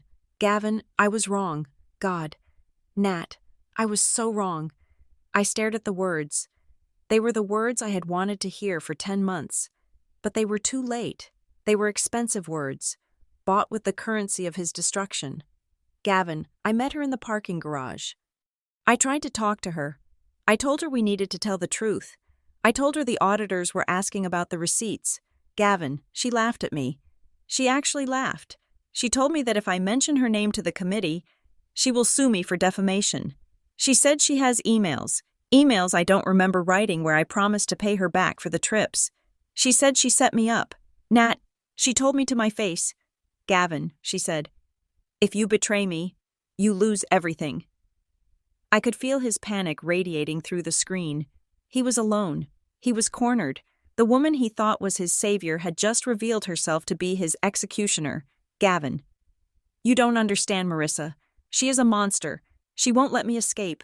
She is going to pin it all on me. Help me. Nat, please. I don't know what to do. I looked at his plea. Help me. For 17 years. That had been our dynamic. He made a mess. I cleaned it up. He forgot the tax deadline. I filed the extension. He overspent. I budgeted. He broke something. I fixed it. My instinct, my muscle memory screamed at me to fix this, to call Tara, to find a loophole, to save the father of my child. But I looked at the bedroom door where Sienna was sleeping. I thought about the $300 he spent on orchids for a woman who was now framing him. I thought about the silence in the ballroom. I typed my reply. Natalie. I understand perfectly. I knew who she was 10 months ago. That is why I left. Gavin. What do I do, Natalie? You tell the truth. You walk into that room tomorrow and you tell them everything. You give them the texts. You give them the dates. You stop protecting her. Gavin, I can't. She will destroy me. Natalie. She already has. Gavin. The only thing you have left to save is your conscience. Gavin. I am scared. I hesitated. Then I sent the final message for the night. Natalie. You should be, but I am prepared. I put the phone down. I was prepared. I had the "when you finally see me" folder. I had the morality clause. And more importantly, I had the one thing Gavin did not have. I had the leverage of a woman who had nothing left to lose. Tomorrow, the investigation would expand. Tomorrow, I would no longer be the anonymous whistleblower. Tomorrow, I would step into the light, and Marissa Vale would find out that she wasn't the only one who knew how to wear black and look someone dead in the eye. The internet is a court of law where the jury is drunk. The judge is an algorithm, and the verdict is delivered in 6-second increments. I had spent my entire career avoiding this jurisdiction. I believed in the quiet sanctity of binding arbitration and sealed records. But on Tuesday morning, the court of public opinion came for me. It started with a push notification from Sienna. She did not text words. She just sent a link to a TikTok video. I clicked it. The video was shaky, filmed vertically from what looked like waist height, likely a phone concealed in a clutch purse or a tuxedo pocket. It was from the gala. The caption read, "The moment she knew. Watch the wife." Corporate drama. The Stair, Milwaukee. The video began. The audio was a muddle of jazz and chatter, but the image was terrifyingly clear. There stood Gavin, looking handsome and eager. There stood Marissa, her back straight, her profile sharp as a knife, and there stood me. The camera zoomed in. Dinner, tomorrow night, just the two of us. The audio on the video had been enhanced. You could hear Marissa's voice cut through the room. You could see Gavin nod. You could see his smile, but the camera did not stay on them. It panned to me. I watched myself on the screen. I looked like a statue. My face was completely devoid of emotion. I did not blink. I did not frown. I simply set my glass down on the table. The movement was slow, deliberate, and final. The video ended with me walking away. The click, click, click of my heels synced to a dramatic beat drop that the content creator had added for effect. It had 2.4 million views. I sat in my rented chair, feeling a cold sweat break out on my palms. I was no longer Natalie Thomas, private citizen. I was a meme. I was the Ice Queen of Milwaukee. I scrolled through the comments. It was a digital blood sport. User 7734. Did you see her eyes? She didn't even flinch. That woman is terrifying. I love her. Boss Babe. 88. Nah, that is a woman who has already called a lawyer. She calculated his alimony while he was still smiling. But then, the algorithm shifted. The counter-narrative began. Alpha Wolf _ logistics. The wife is cold as ice. Probably drove him to it. No man cheats if he is happy at home. Truth seeker. I heard she drained their bank accounts the next day. She set him up. This is financial abuse. Free the husband. The world was dividing into two camps. There were those who saw my silence as strength, and those who saw it as calculation. And in a terrifying way, both were right. By Wednesday, the local media had picked up the scent. Brent Halverson, Gavin's lawyer, decided to pour gasoline on the fire. He was losing the legal battle. My documentation was too solid, so he decided to win the PR war. He released a statement to the Milwaukee Journal-Sentinel. Mr. Pierce is a victim of a coordinated campaign of financial and reputational destruction. The statement read, while Mr. Pierce acknowledges a lapse in judgment regarding a professional dinner, he vehemently denies any infidelity. He is currently being held hostage by a vindictive spouse who has seized marital assets and is using defamation to leverage a divorce settlement. They put Gavin on the evening news. It was a disaster. He stood on the steps of the courthouse, looking pale and unshaven. He was wearing a suit that looked slightly too big for him, clearly chosen to make him look sympathetic. I just want my family back, Gavin said into the microphones. His voice cracked. I just want to talk to my wife, Natalie. If you are watching, please, let's resolve this at home, not in the bank. He looked pathetic. He looked like a man who had been beaten, and to the uninitiated eye, he looked like a victim. My phone began to ring incessantly. Unknown numbers, reporters, producers. Then came the podcast invite. It was from a popular show called Boundaries Breakups, a podcast that monetized relationship trauma for an audience of millions. The email offered me a platform to tell my side and hinted at a $5,000 appearance fee. We want to hear from the woman behind the stare. The producer wrote, I deleted the email. I was not going to go on a podcast and cry about my broken heart. I was not going to talk about how it felt to be invisible. I was not going to participate in the commercialization of my own humiliation. If I spoke, it would not be to entertain. It would be to destroy. I stayed inside. I ordered groceries to be delivered to the lobby. I kept working on the compliance reports for my actual job, forcing my brain to focus on supply chain logistics while the internet debated the state of my marriage. Then, on Thursday afternoon, the twist arrived. It came in the form of an encrypted email to my LLC address. The sender was named Eleanor Vance. I knew the name. She was an investigative journalist for a national business publication, known for exposing toxic workplace cultures in Silicon Valley. Ms. Thomas. The email began, I am not writing about the viral video. I do not care about your marriage. I am writing about Marissa Vale. I have been investigating a pattern of executive misconduct at 3 different firms over the last decade. I have spoken to 4 other men. The pattern is identical. The mentorship, the inappropriate expenses, the isolation from spouses, and finally, the coerced participation in financial fraud to cover the tracks. I believe your husband is victim number 5, but unlike the others, you seem to have kept the receipts, if you are willing to talk. I am willing to listen, not for gossip, for the record. I stared at the screen. This was the crossroads. If I ignored her, Marissa might survive this. She was slippery. She could claim Gavin was a rogue employee, fire him, and move on to the next target. The internal investigation I had triggered was powerful. But companies have a way of burying internal reports to save face. If I spoke to Eleanor Vance, I would be escalating this from a local scandal to a national exposé. I would be ensuring that Gavin's name was permanently attached to a story about corporate fraud, but I would also be stopping her. I thought about David Russo's friend, Mark.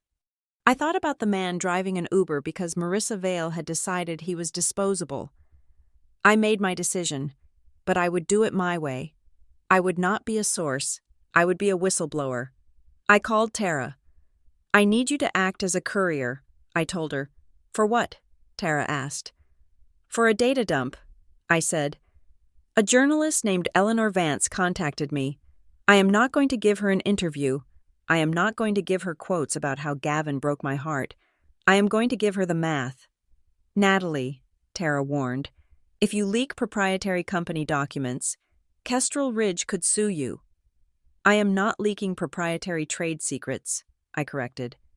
I am sharing evidence of criminal activity, specifically fraud and embezzlement, which is protected under whistleblower statutes.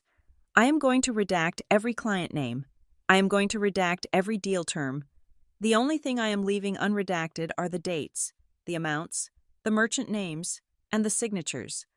I spent the next 6 hours curating the file. I included the timeline.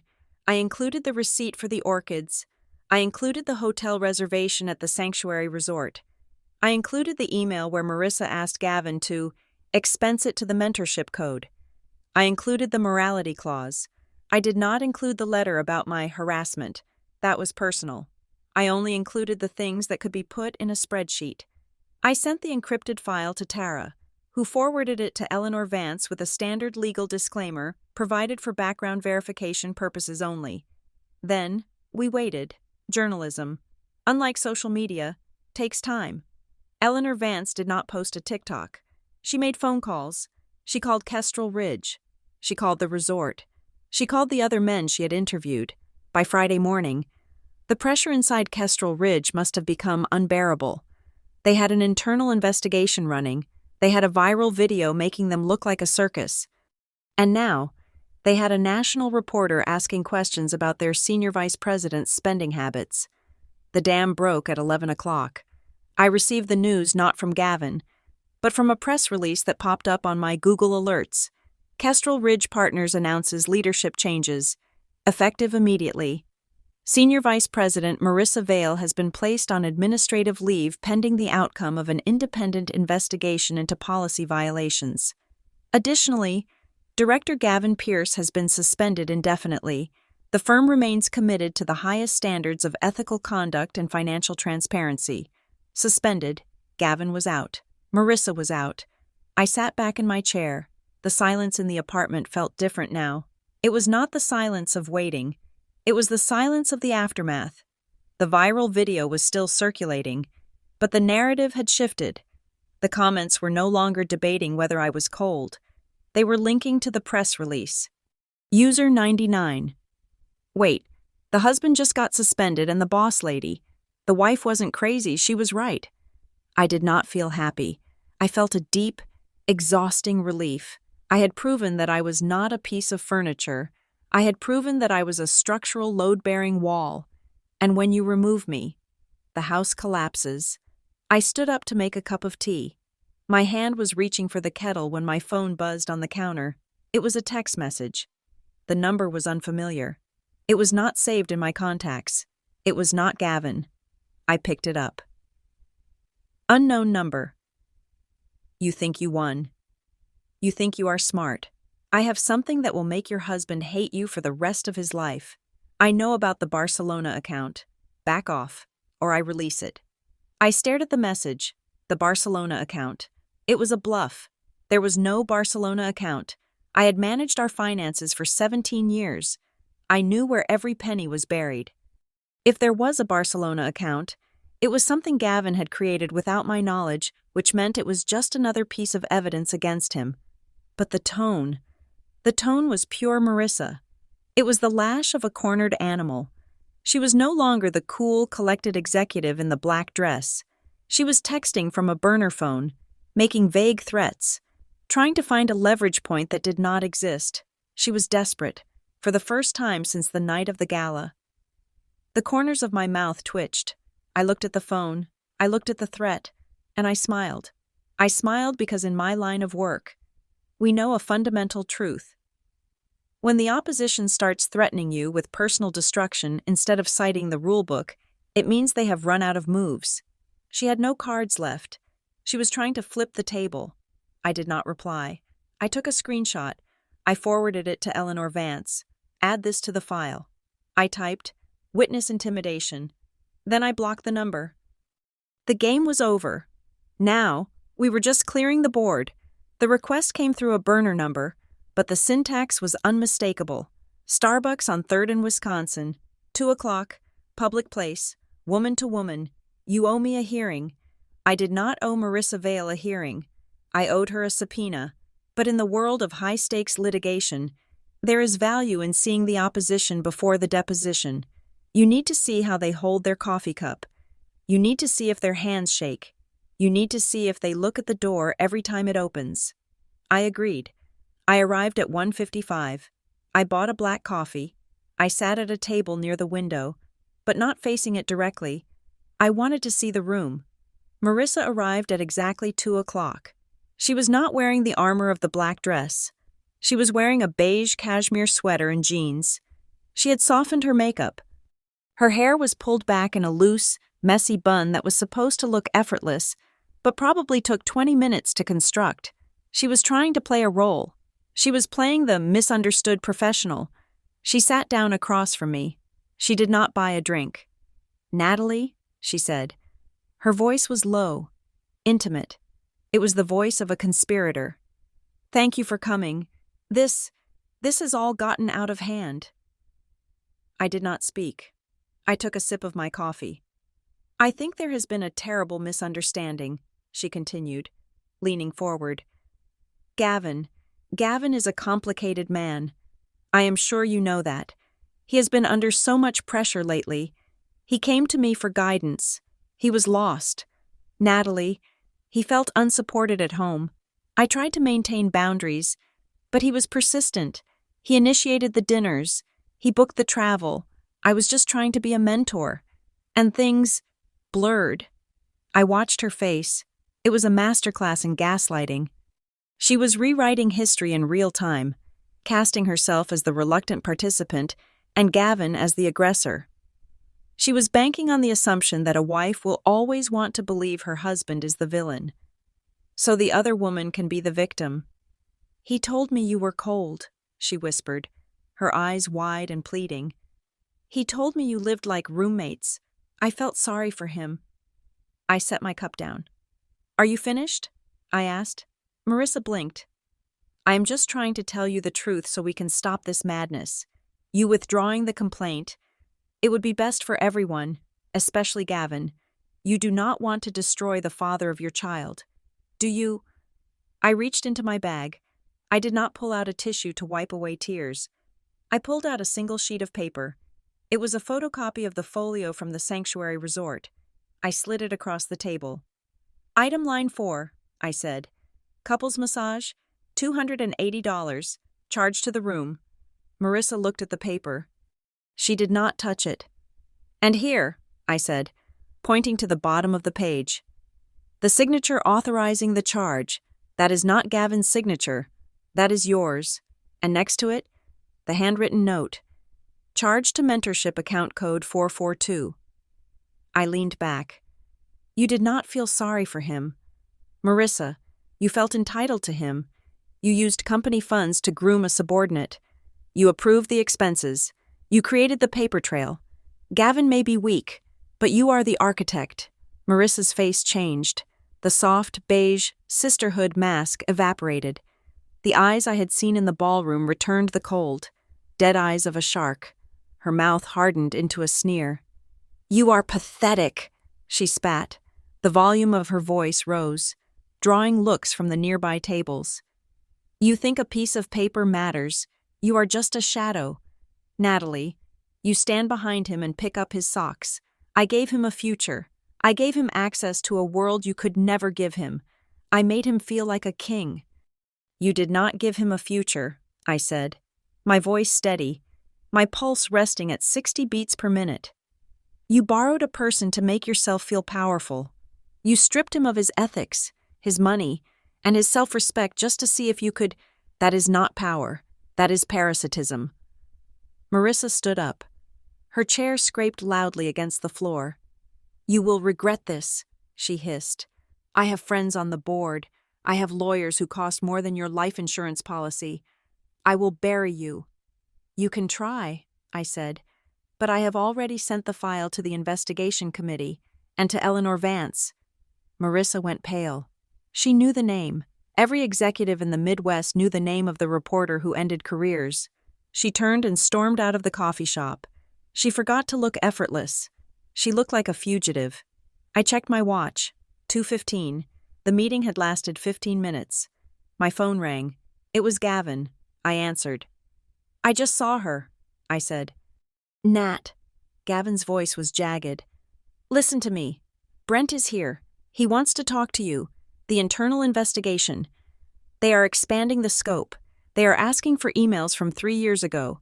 Brent says we need to make a deal. Please." There was a shuffling sound, and then the booming. Aggressive voice of Brent Halverson filled the line. "Ms. Thomas," Brent barked. "Let's cut the theatrics. You have made your point. But if this investigation continues, Gavin loses his license. He loses his unvested equity. He becomes unemployable. That impacts your alimony. That impacts your daughter's inheritance. We are shooting ourselves in the foot here." "I am not shooting anyone," I said. "I am complying with a whistleblower inquiry." "We want a ceasefire," Brent said. "Gavin will sign whatever you want regarding the separation, but you need to retract the statement to the press and tell the auditors you misread the financial data. You need to say it was a misunderstanding." He wanted me to lie. He wanted me to commit perjury to save the reputation of the man who had humiliated me. "No," I said. "Natalie, be reasonable," Gavin shouted in the background. "I am being reasonable," I said. "Here is my counteroffer, and this is the only one you will get." I paused to let the silence weigh on them. "Gavin signs an uncontested divorce agreement. Today, no litigation, no discovery, no fighting over the toaster. He gives me full physical custody of the dog. I know we do not have a dog, but if we did, I would take it. He gives me the house. He gives me 60% of the liquid assets." "That is extortion," Brent yelled. "I am not finished," I said. "In exchange, I will agree to a non-disparagement clause regarding his personal life. I will not give interviews about the affair. I will not go on the podcast. I will not confirm the details of the dinner to the tabloids. I will let him keep his dignity in the public eye, or at least what is left of it." "And the investigation?" Brent asked. "The investigation is out of my hands," I said. "I cannot stop a train I have already boarded, but I will not add any more coal to the engine. I will stop submitting new evidence. I will let the current file stand." "That is not enough," Brent said. "It is all you are going to get," I replied. "You have 1 hour to decide. After that, I send the Barcelona emails to the auditors." I hung up. I did not actually have the Barcelona emails, but after Marissa's threat, I knew they existed, and now, Gavin knew that I knew. I drove back to the apartment. Sienna was there. She was sitting on the floor, surrounded by my files. She was reading the timeline. She looked up when I walked in. "He called me," she said. "Dad called me while you were meeting that woman." "What did he say?" I asked, putting my keys in the bowl. "He told me the truth," Sienna said. Her voice was hollow. "Not the version he told you, the real truth." I sat down on the sofa. "Tell me." Sienna took a deep breath. "It wasn't just the dinner, Mom, and it wasn't just this year." My heart stopped for a beat. "What do you mean?" 3 years ago, Sienna said, looking at her hands. "Dad made a mistake on a deal, a compliance mistake. He missed a disclosure on a merger in Detroit. It was accidental, but it was illegal. Marissa found it." I closed my eyes. Of course. "She didn't report him," Sienna continued. "She kept the file. She called him into her office and told him she would handle it. She fixed it for him. But then, she owned him." "Blackmail," I whispered. "She started asking for favors," Sienna said, tears running down her face. "Small things at first. Sign this expense. Approve this vendor. Then, dinner. Then, weekends. He told me he tried to say no. He said he wanted to tell you, but he was terrified you would look at him with that compliance officer look. He was scared you would turn him in." I sat there, frozen. He had not cheated on me because he fell in love. He had not cheated on me because he was bored. He had cheated on me because he was a coward. He had let a woman extort him for 3 years. He had compromised our family finances, risked his freedom, and destroyed our marriage. All because he was too afraid to come home and say, "Natalie, I made a mistake at work. Help me fix it." He did not trust me. He saw me as a policeman, not a partner. "He is an idiot," Sienna sobbed. "He ruined everything because he was scared of you." "He wasn't scared of me," I said, my voice trembling for the first time in weeks. "He was scared of the truth. There is a difference." I looked at my daughter. She was crying. But she wasn't looking at me with anger anymore. She was looking at me with recognition. She finally understood. The coldness wasn't a lack of love. It was the only shield I had left against a man who would burn our house down to hide a broken window. "He chose to be a victim," I said. "He could have come to me. I would have fixed it. I would have found a legal way out. I would have fought for him. But he chose to hide." My laptop chimed on the desk. I walked over to it. A new email had arrived. It was from the Kestrel Ridge External Audit Committee. Subject notice of disciplinary hearing and investigation outcome. Ms. Thomas, thank you for your cooperation. The committee has concluded its preliminary review of the evidence provided under Report ID 88392. A formal presentation of findings and disciplinary action is scheduled for Friday, October 24th, at 9 o'clock in the morning. Your attendance is not required, but you will be notified of the result. I looked at the date. Friday, October 24th. I pulled up my personal calendar. Event mediation session. Pierce versus Pierce, location Halverson Law Offices. Time Friday, October 24th, 9 o'clock in the morning. It was perfect.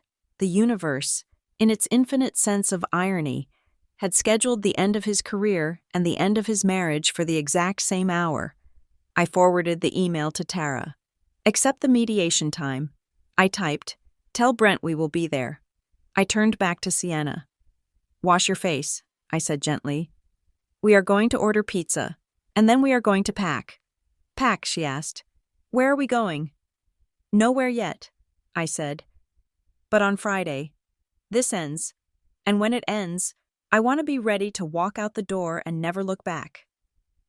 I looked at the window. The sun was setting over Milwaukee. Somewhere in the city, Gavin was sitting in a room with Brent Halverson, trying to salvage the wreckage of a life he had dismantled with his own hands. Somewhere else, Marissa Vale was calling her lawyers, realizing that for the first time in her life, she had hunted the wrong prey. I was not happy. This was not a victory. It was a demolition. But I was the one holding the detonator. And on Friday at 9 o'clock, I was going to push the button. The conference room at the law offices of Halverson and Associates smelled of old mahogany and aggressive cologne. It was 9 o'clock in the morning on Friday, October 24th. We sat on opposite sides of a table that was wide enough to land a small aircraft on.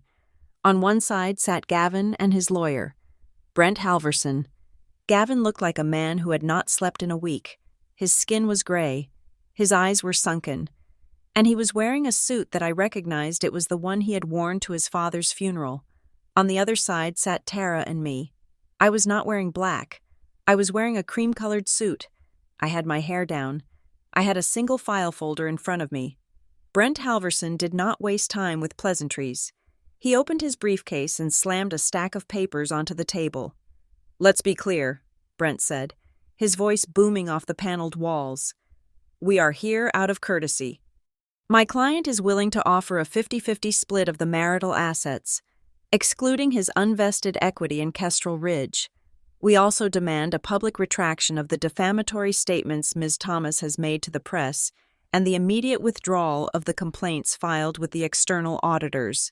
He paused, looking at me with a smirk that suggested he thought I was a housewife who had gotten lucky with a few good guesses.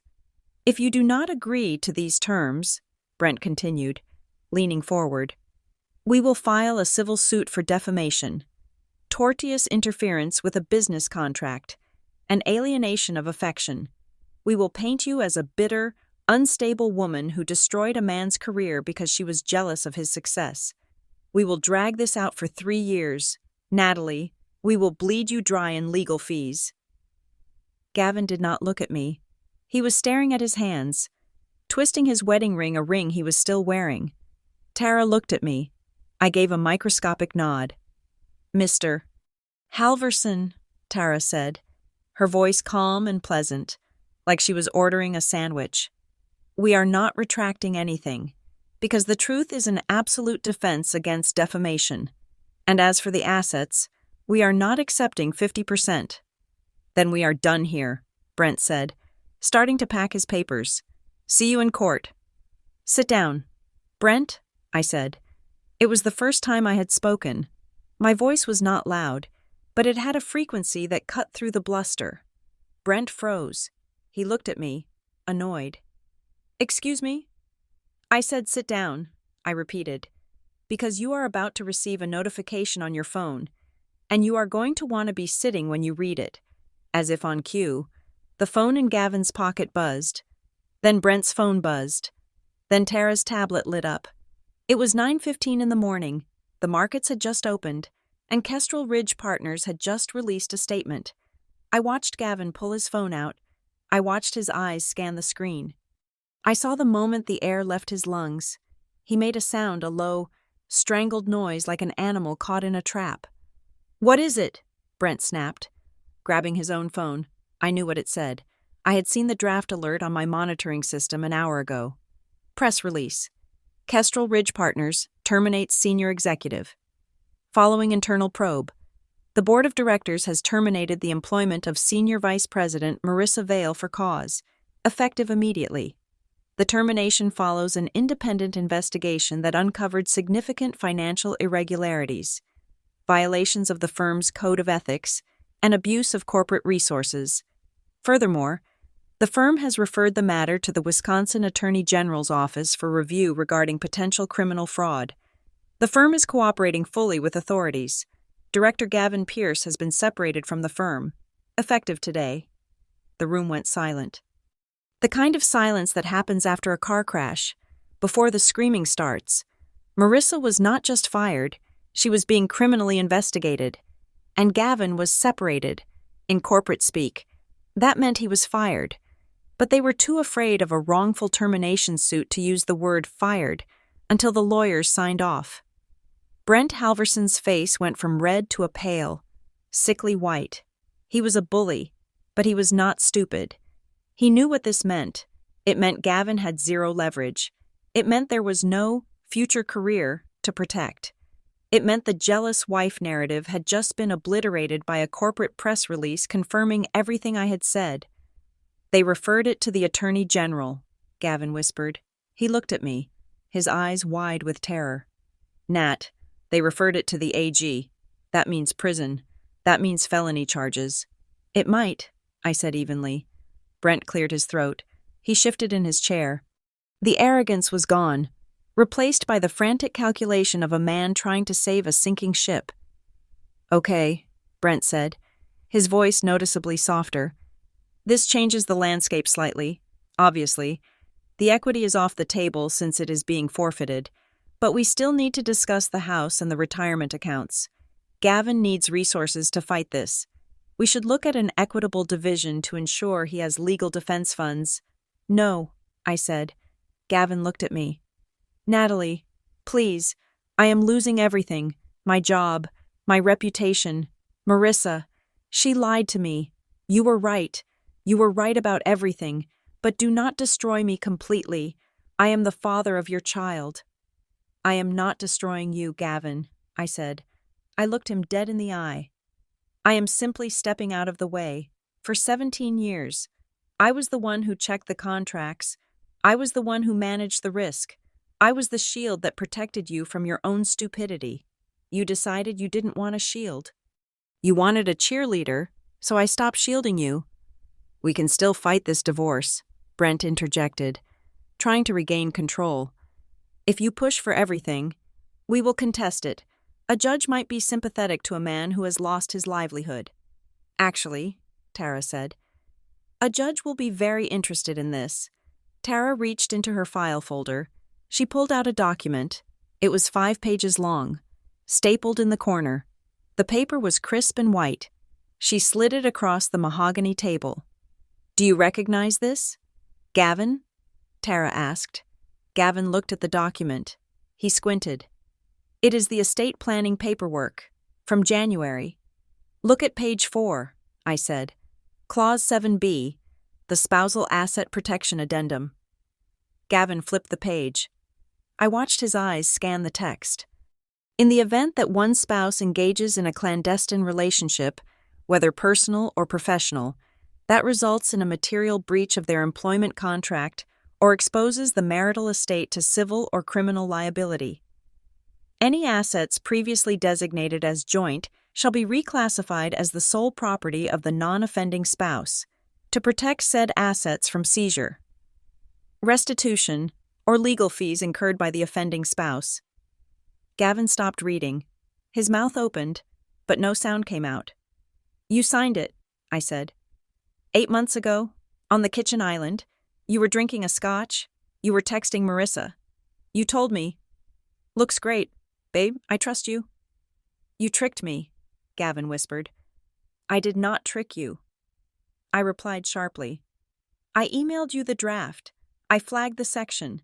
I asked you to read it. You chose not to read it because you were too arrogant to believe you would ever get caught. You treated our marriage like a terms of service agreement you just clicked accept without looking at the cost." Tara leaned forward. "This document is notarized. It is binding, and with the Kestrel Ridge press release confirming that your relationship with Ms. Vale exposed the estate to liability. The clause is triggered. Legally, Gavin, you do not own the house. You do not own the retirement fund. You own your clothes, your car, and your potential criminal defense bills." Brent Halverson picked up the document. He read it. He put it down. He looked at Gavin. "Did you sign this?" Brent asked. I signed a lot of things," Gavin stammered. Brent closed his eyes and rubbed the bridge of his nose. He knew it was over. "Here is the offer," I said. I placed a second document on the table. It was the divorce settlement. "You sign this today, right now. It gives me the house and the accounts, as per the postnup. I will give you a lump sum of $50,000 from my separate savings, not because I have to, but because I do not want the father of my daughter to be homeless. In exchange, you give me full, uncontested divorce, no media, no trials, no dragging Sienna into a courtroom to testify about your affair." "And if I don't sign?" Gavin asked, his voice trembling. "Then I walk out of here," I said. "I file the postnup with the court. I hand over the rest of the evidence. I have the Barcelona emails that Marissa mentioned to the Attorney General, and I let the system eat you alive." Gavin looked at the pen sitting on the table. He looked at Brent. Brent said nothing. He just shrugged. A gesture that said, "You are on your own." Gavin looked at me. For the first time in years, he actually saw me. He didn't see the furniture. He didn't see the boring wife. He saw the architect. He saw the woman who had built a fortress while he was busy playing in the sand. "You knew," he said softly. "You knew 10 months ago, and you just waited. I waited for you to make a choice," I said. "You chose her. Now, you have to live with it." Gavin picked up the pen. His hand was shaking so badly he could barely hold it. He signed. He signed the divorce papers. He signed the waiver of appearance. He signed away the life we had built together. When he finished, he dropped the pen. It rolled across the table and fell onto the floor. "I am sorry, Nat," he said. I stood up. I smoothed my skirt. "I know," I said. "Goodbye, Gavin." I walked out of the conference room. I did not look back. I walked down the hallway, past the reception desk, and out into the cool autumn air. Tara was right beside me. "You okay?" she asked. I took a deep breath. The air tasted like gasoline and dead leaves, but to me, it smelled like oxygen. "I am free," I said. 2 hours later, I was at the airport. Sienna was waiting at the departure gate. She was flying back to Denver. She looked tired, but her eyes were clear. I handed her a coffee. "It is done," I said. Sienna nodded. She didn't ask for details. She didn't need them. Did he fight? She asked. He tried, I said. But he didn't have any ammunition left. We sat in the uncomfortable plastic chairs, watching the planes taxi on the runway. I feel bad for him, Sienna said quietly. Is that wrong? No, I said. It is not wrong. He is your dad. You should feel bad for him. He made a series of terrible choices, and now he has to pay for them. But that is his burden. Sienna, not yours, and not mine. Sienna turned to me. She took my hand. I am proud of you, Mom, she said. I don't think I could have been that strong. I would have screamed. I would have burned his clothes. Screaming feels good, I said. But silence is effective. What are you going to do now? She asked. With the house. With everything. I am selling the house, I said immediately. I cannot live there. It is full of ghosts. I'm going to buy a condo in the city. Something with a view of the lake. Something small and modern. And your job? I smiled. I quit this morning. Sienna's eyes went wide. You quit. I have a new project, I said. I realized something during these last 10 months. There are thousands of women like me. Women who manage the household. Who sign the papers. Who trust blindly because they think that is what love is. They don't know where the money is. They don't know what the contracts say. So I am opening a consultancy, I said. I am calling it the Glass Wall. It is financial and legal triage for women in high-stakes divorces. I am going to teach them how to read the fine print. I am going to teach them that silence is not always submission. Sometimes, it is the sound of a trap snapping shut. The flight attendant announced the boarding for Denver. Sienna stood up. She hugged me hard. He never deserved you, she whispered. No, I said, hugging her back. He didn't, but he taught me how to survive him. I watched her walk down the jet bridge. She turned and waved once, then disappeared. I walked out of the terminal. I got into my car.